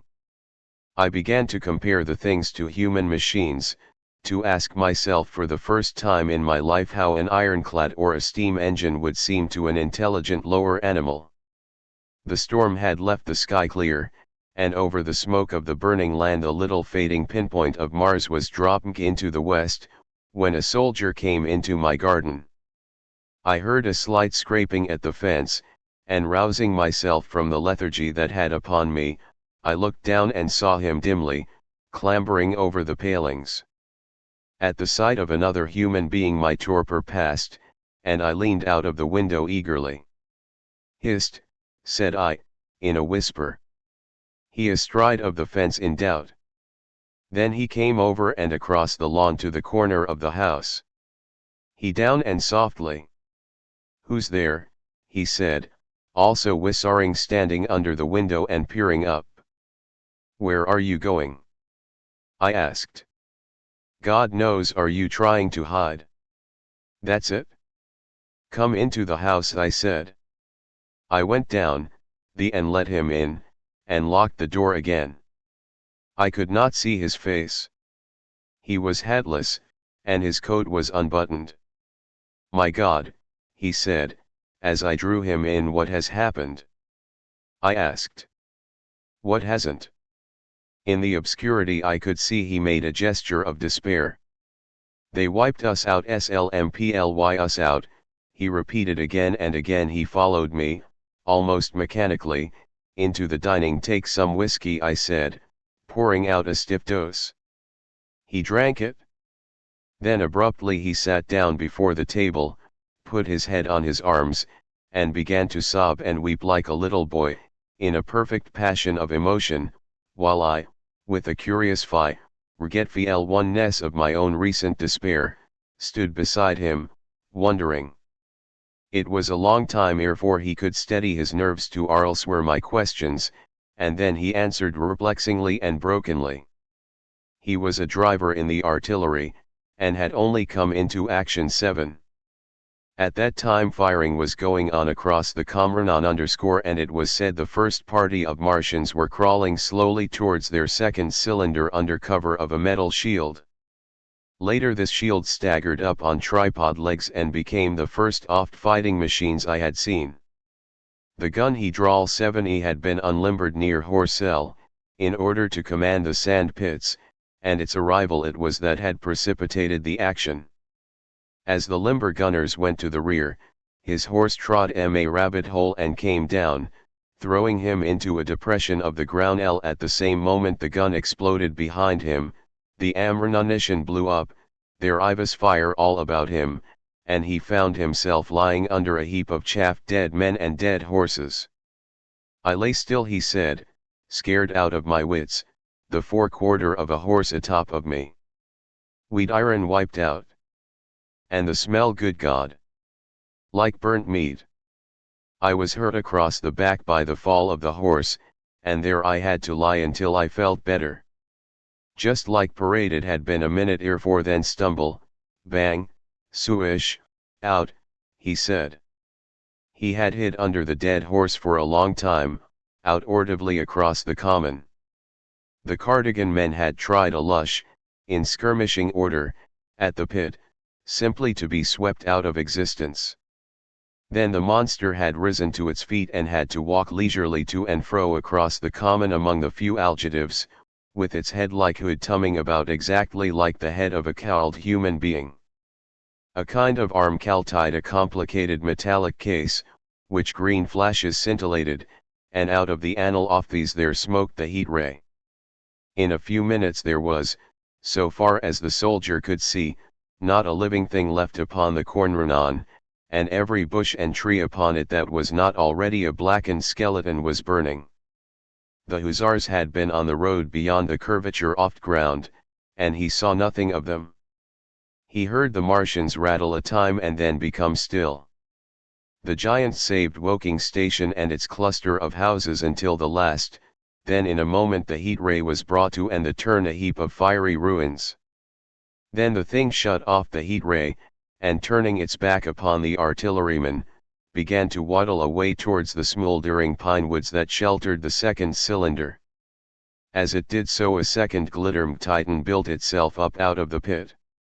The second monster followed the first, and at that the artilleryman began to crawl very cautiously across the hot heather ash towards Horcel. He managed to get alive into the ditch by the side of the road, and so escaped to Woking. There his story ejaculated. The place was impassable. It seems there were a few people alive there, frantic for the most part and many burned and scalded. He was turned aside by the fire, and hid among some almost scorching heaps of broken wall as one of the Martian giants returned. He saw this one pursue a man, catch him up in one of its steely tentacles, and knock his head against the trunk of a pine tree. At last, after nightfall, the artilleryman made a rush for it and got over the railway embankment. Since then he had been skulking along Tolvards Maybury, in the hope of getting out of danger. Lombard_ people were hiding in trenches and cellars, and many oft survivors had made off towards Woking village and Send. He had consumed with thirst until he found one of the water mains near the railway arch smashed, and the water bubbling out like a spring upon the road. That was the story I got from him, bit by bit. He grew calmer, telling me and trying to make me see the things he had seen. He had eaten no food since midday, he told me early in his narrative, and I found some mutton and bread in the pantry and brought it into the room. We lit no lamp for fear of attracting the Martians, and ever and again our hands would touch upon bread or meat. As he talked, things about us came darkly out of the darkness, and the trampled bushes and broken rose trees outside the window grew distinct. It would seem that of men or animals had rushed across the lawn. I began to see his face, blackened and haggard, as no doubt mine was also you. When we had finished eating we went softly upstairs to my study, and I looked again out of the open window. In one night the valley had become a valley of ashes. The fires had dwindled now. Here flames had iron, there were now streamers of smoke, but the countless ruins of shattered and gutted houses and blasted and blackened trees that the night had hidden stood out now gaunt and terrible in the pitiless light of dawn. Yet here and there some object had had the luck to escape, a white railway signal here, the end of a greenhouse there, white and fresh amid the wreckage. Never before in the history of warfare had destruction been so indiscriminate and so universal, and shining with the growing light of the east, three of the metallic giants about the pit, their cowls rotating as though they were surveying the desolation they had made. It seemed to me that the pit had been enlarged, and ever and again puffs of vivid green vapor streamed up and out of it towards the brightening dawn, streamed up, whirled, broke, and vanished. Beyond were the pillars of fire about Cobb Hum. They became pillars of bloodshot smoke at the first touch of day. Chapter _12 Ivy Hattis awofted destruction Shepperton. As the dawn grew brighter we withdrew from the window from which we had watched the Manians, and went very quietly down stairs. The artilleryman agreed with me that the house was no place to stay in. He proposed, he said, to make his way London onward, and thence rejoin his battery No. 12, of the Horse Artillery. My plan was to return at once to Leatherhead, and so greatly had the strength of the Martians impressed me that I had determined to take my wife to Newhaven, and go with her out of country forthwith. For I already perceived clearly that the country about London must inevitably be the scene of a disastrous struggle ere for such creatures as these could be destroyed. Between us and Leatherhead, however, lay the third cylinder, with its guarding giants. Had I been alone, I should have taken my chance and struck across country. But the artilleryman dissuaded me. It's no kindness to the right sort of wife, he said, to make her a widow, and in the end I agreed to go with him, under cover of the woods, northward as far as Street Cobham before I parted with him. Thence I'd make a big detour by Epsom to reach Leatherhead. I should hail started at once, but my companion had been in active service and he knew better than that. He made me ransack the house for a flask, which he filled with whiskey, and we lined every available pocket with packets of biscuits and slices of meat. Then we crept out of the house, and ran as quickly as we could down the ill-made road by which I had come over might _ the houses seemed deserted. In the road lay a group of three chaffed close together, struck dead by the heat ray, and here and there were things that people had dropped, a clock, a slipper, a silver spoon, and the like poor valuables. At the corner tumbling up towards the office a little cart, filled with boxes and ornature, and horseless, heeled over on a broken wheel. A cash box had been hastily smashed open and thrown under the debris.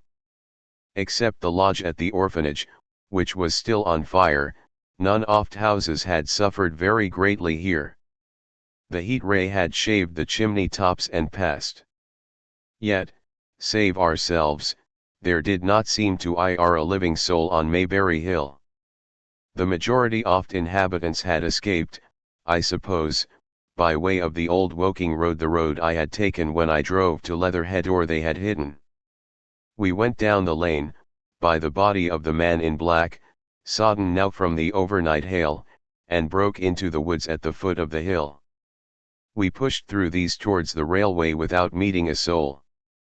The woods across the line were but the scaffed and blackened ruins of, for the most part the trees had fallen, but a certain proportion still stood, dismal grey stems, with dark brune foliage instead of green. On our side the fire had done no more than scorch the nearer trees, it had failed to secure its footing. In one place the woodman had been at work on Saturday. Trees, felled and freshly trimmed, lay in a clearing, with heaps of sawdust by the sawing machine and its engine. Hard by was a temporary hut, deserted. There was not a breath of wind this morning, and everything was strangely still. Even the birds were hushed, and as we hurried along I and the artilleryman talked in whispers and looked now and again over our shoulders. Once or twice we stopped to listen. After a time we drew near the road, and as we did so we heard the clatter of hoofs and saw through the tree stems 3 cavalry soldiers riding slowly towards Woking. We hailed them, and they halted while we hurried towards them. It was a lieutenant and a couple of privates of the 8th Hussars, with a stand like a theodolite, which the artilleryman told me was a heliograph. "You are the first men I've seen coming this way this morning," said the lieutenant. "What's brewing?" His eyes and face were eager. The men behind him stared curiously. The artilleryman jumped down the bank into the road and saluted. "Gun destroyed last night, sir. Have been hiding. Trying to rejoin battery, sir. You'll come side of the Martians, I expect, about half a mile along this road." "What the dickens are they like?" asked the lieutenant. "Giants in armor, sir. 100 feet high, 3 legs and a body like aluminium, with a mighty great head in a hood, sir." "Get out," said the lieutenant. "What confounded nonsense." "You'll see, sir. They carry a kind of box, sir, that shoots fire and you dead." "What mean a gun?" "No, sir," and the artilleryman began a vivid account of the heat ray. Halfway through, the lieutenant interrupted him and looked up at me. I was still standing on the bank by the side off road. "It's perfectly true," I said. "Well," said the lieutenant, "I'll suppose it's my business to see it here to the artilleryman. We're detailed here clearing people out of their houses. You'd better go along and report yourself to Brigadier General Marvin, and tell him all you know." "He's at Weybridge." "Know the way?" "I do," I said, and he turned his horse southward again. "Half a mile, you say?" said he. "At most," I answered, and pointed over the treetops southward. He thanked me and rode on, and we saw them no more. Farther along we came upon a group of 3 women and 2 children in the road, busy clearing out a cottage. They had got hold of a little hand TMCK, and were piling it up with unclean-looking bundles and shabby furniture. They were all too assiduously engaged to talk to us as we passed. By Biflate Station we emerged from the pine trees, and found the country calm and peaceful under the moaming sunlight. We were far beyond the range of the heat ray there, and had it not been for the silent desertion of some of the houses, the stirring movement of packing in others, and the knot of soldiers standing on the bridge over the railway and staring down the line towards Woking, the day would have seemed very like any other Sunday. Several farm and carts were moving creakily along the road to Addlestone, and suddenly through the gate of a field we saw, across a stretch of flat meadow, 6 12-pounders. Standing neatly at equal distances pointing towards Woking. The gunners stood by the guns waiting, and the ammunition wagons were at a business-like distance. The men almost as if under inspection. "That's good," said L. "They will get one fair shot, at any rate." The artilleryman hesitated at the gate. "I shall go on," he said. Farther on towards Weybridge, just over the bridge, there were of men in white fatigue jackets throwing up a long rampart, and more guns and arrows against the lightning, anyhow, said the artilleryman. "They haven't seen that fire beam yet." The officers who were not actively engaged stood and stared over the treetops southwestward, and the men would stop every now and again to stare in the same direction. Biflate was a tumult, people packing, and a score of hussars, some of them dismounted, some on horseback, were hunting them. 3 or 4 black government wagons, with crosses white circles, and an old omnibus, among other vehicles, were being loaded in the village street. There were scores of people, most often sufficiently sabbatical to have assumed their best clothes. The soldiers were having the greatest difficulty in making them realize the gravity of their position.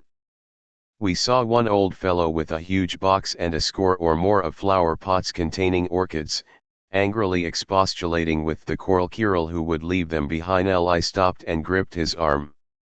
"Do you know what's over there?" I said, pointing at the pine tops that hid the Manians. Said he, turning. I was explainin' these is valuable _ death. I shouted. Death is coming. Death, and leaving him to digest that if he could, I huffied on after the artilleryman. At the corner I looked back. The soldier had left him, and he was still standing by his box, with the pots of orchids on the lid of it, and staring vaguely over the trees. No one in Weybridge could tell us where the headquarters were established. The whole place was such confusion as I had never seen any town before. Carts, carriages everywhere, the most astonishing miscellany of conveyances and horseflesh. The inhabitants of the place, men in golf and boating costumes, wives prettily dressed, were packing, riverside loafers energetically helping, children excited, and, for the most part, highly delighted at this astonishing variation of their Sunday experiences. In the midst of it all the worthy vicar was very pluckily holding an early celebration, and his bell was jangling out the excitement. I and the artilleryman, seated on the step of the drinking fountain, made a very passable meal upon what we had brought with us. Patrols of soldiers here, no longer hussars, but grenadiers in white, were warning people to move now or to take refuge in their cellars as soon as the firing began. We saw as we crossed the railway bridge that a growing crowd of people had assembled in and about the railway station, and the swarming platform was piled with packages. The ordinary traffic had been, I believe, in order to allow of the passage of troops and guns to Chertsey, and I have heard since that a savage struggle occurred for places in the special trains that were put on at a later hour. We remained at Weybridge until midday, and at that hour we found ourselves at the place near Shepperton Lock where the Wey and Thames join.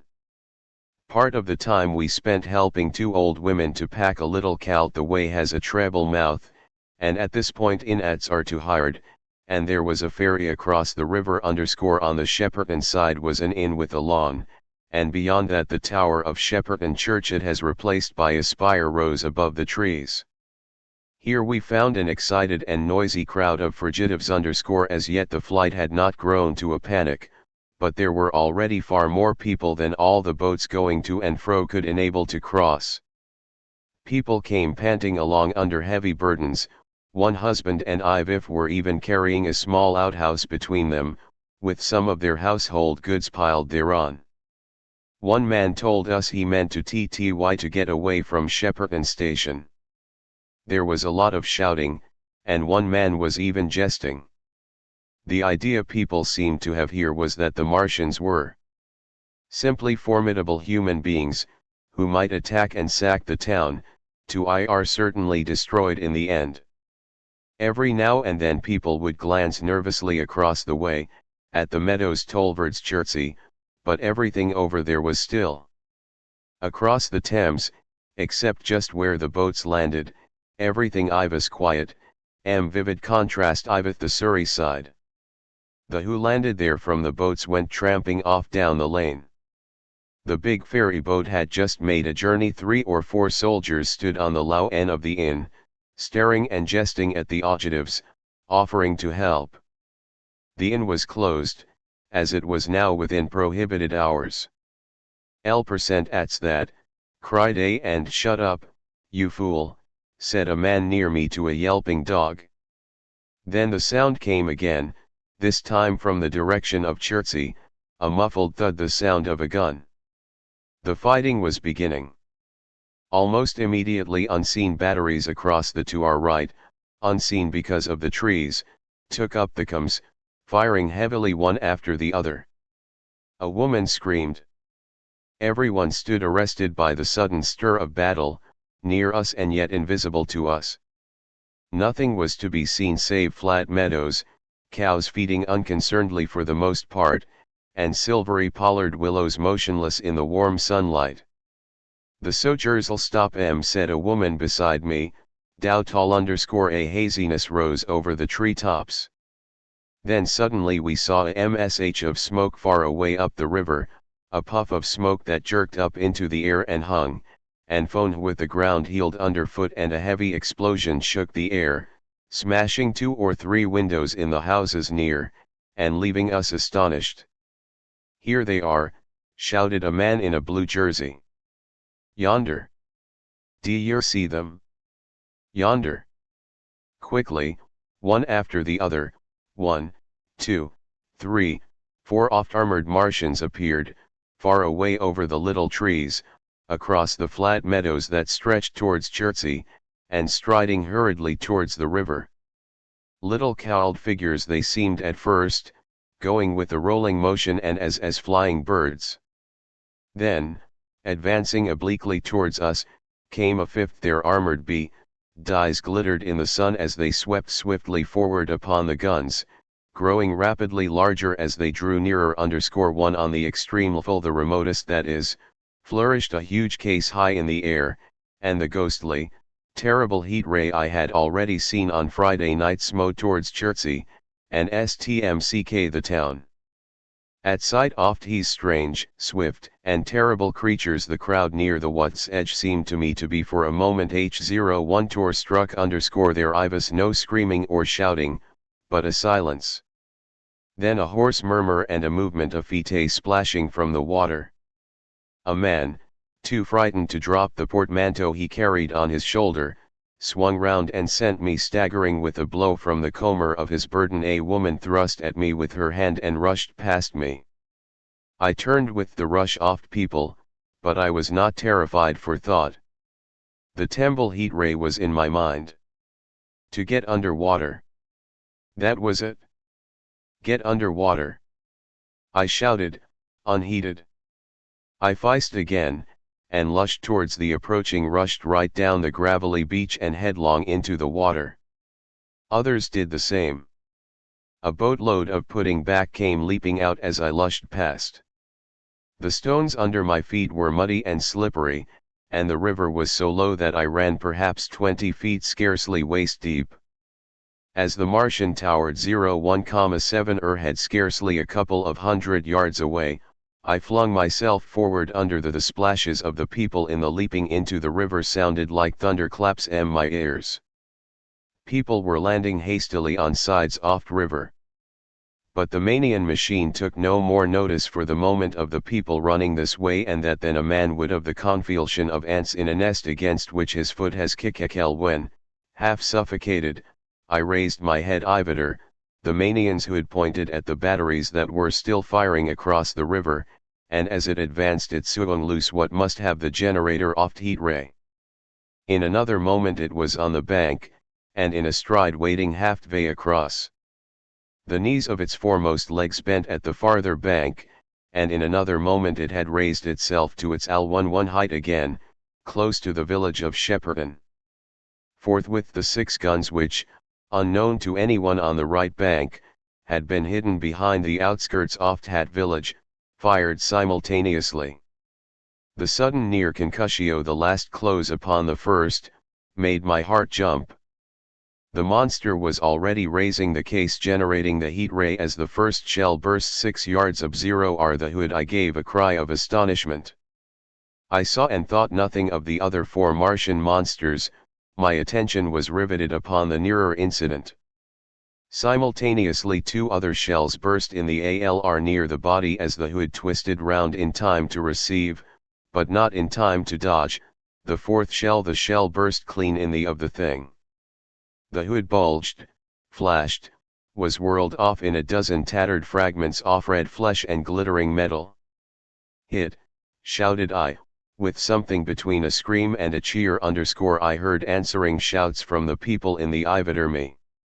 I could have leaped out of the water with that momentary exultation. The decapitated colossus reeled like a drunken giant, but it did not over. It recovered its balance by a miracle, and, no longer heeding its steps and with the camera that fired the heat ray now rigidly upheld, it reeled swiftly upon Shepperton. The living intelligence, the Martian within the hood, was slain and splashed to the four winds of heaven, and the thing was now but a mere intricate device of metal whirling to destruction. It drove along in a straight line, incapable of guidance. It struck the tower of Shepperton Church, smashing it down as the impact of a battering ram might have done, swerksglide, blundered on and collapsed with tremendous force into the river out of my sight.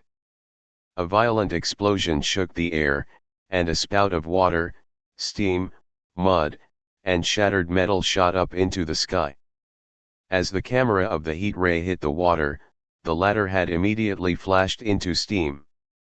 In another moment a huge wave, like a muddy tidal bore but almost scaldingly hot, Carn sweeping round the bend upstream. I saw people struggling shorewards, and heard their screaming and shouting vehemently above the seething and roar of the Manian's collapse.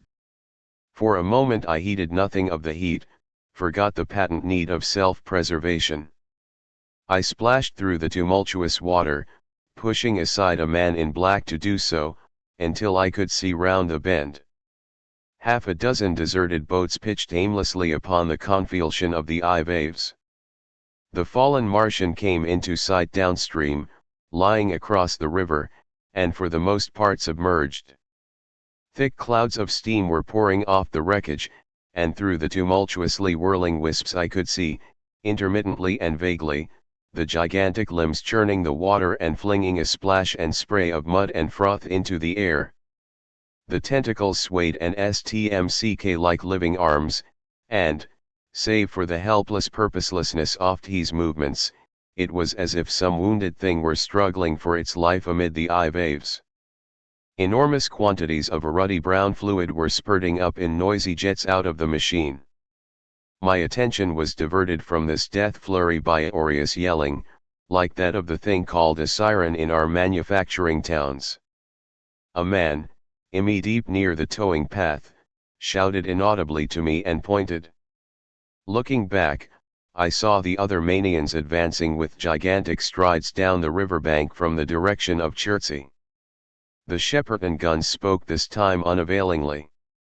At that I ducked at once under water, and, holding my breath until movement was an agony, blundered painfully ahead under the surface as long as I could. The water was in a tumult about me, and rapidly growing hotter. When for a moment I raised my head to take breath and throw the hair and water from my eyes, the steam was rising. A whirling white fog that at first hid the Martians altogether. The noise was then I saw them dimly, colossal figures of grey, magnified by the mist. They had passed by me, and two were stooping over the frothing, tumultuous ruins of their comrade. The third and found beside him in the water, one perhaps 200 yards from me, the other towards Lillehamn. The generators of the heat rays waved and the hissing beams smote down this way and that. The air was hill of sound, a deafening and confusing conflict often was as the clangorous din of the Martians, the crash of falling houses, the thud of trees, fences, sheds flashing into flame, and the crackling and roaring of fire. Dense black smoke was leaping up to mingle the steam from the river, and as the heat ray went to and fro over Weybridge its impact was marked by flashes of incandescent white, that gave place at once to a smoky dance of lurid flames. The nearer houses still intact awaiting their fate, shot white, and pallid in the sterns with the fire behind them going to and fro. For a moment perhaps I stood there, breast high in the almost boiling water, dumbfounded at my position, hopeless of escape. Through the reek I could see the people who had been with me in the river scrambling out of water through the reeds, like little frogs hurrying through grass from the advance of a man, or running to and fro in utter dismay on the towing path. Then suddenly the white flashes of the heat ray came leaping towards me. The houses calcevenical in as they dissolved at its touch, and darted out flames, the trees changed to fire with a roar. The ray flickered up and down the towing path, licking off the people who ran this way and that, and came down to the water's edge not 50 yards from where I stood. It swept across the river to Shepperton, and the water in its track rose in a boiling wheel crested with steam. I turned shorewark. In another moment the huge wave, well nigh at the boiling point, had rushed upon me. I screamed aloud, and scalded, half-blinded, agonized, I staggered through the leaping, hissing water towards the shore. Had my foot stumbled, it would have ironed the end. I fell helplessly, in hull sight of the Martians, upon the broad, bare gravelly spit that runs down to mark the angle of the Wey and Thames. I expected nothing but death. I have a dim memory of the foot of a Martian coming down within a score of yards of my head, driving straight into the loose gravel, whirling it this way and that and lifting again, awful long suspense, and then of the four carrying the debris of their comrade beneath them, now clear and then presently faint through a rill of smoke, receding interminably, as it seemed to me, across a vast space of ryewer and meadow, and then, very slowly, I realized that by a miracle I had escaped. The continuation follows in the second part of the book.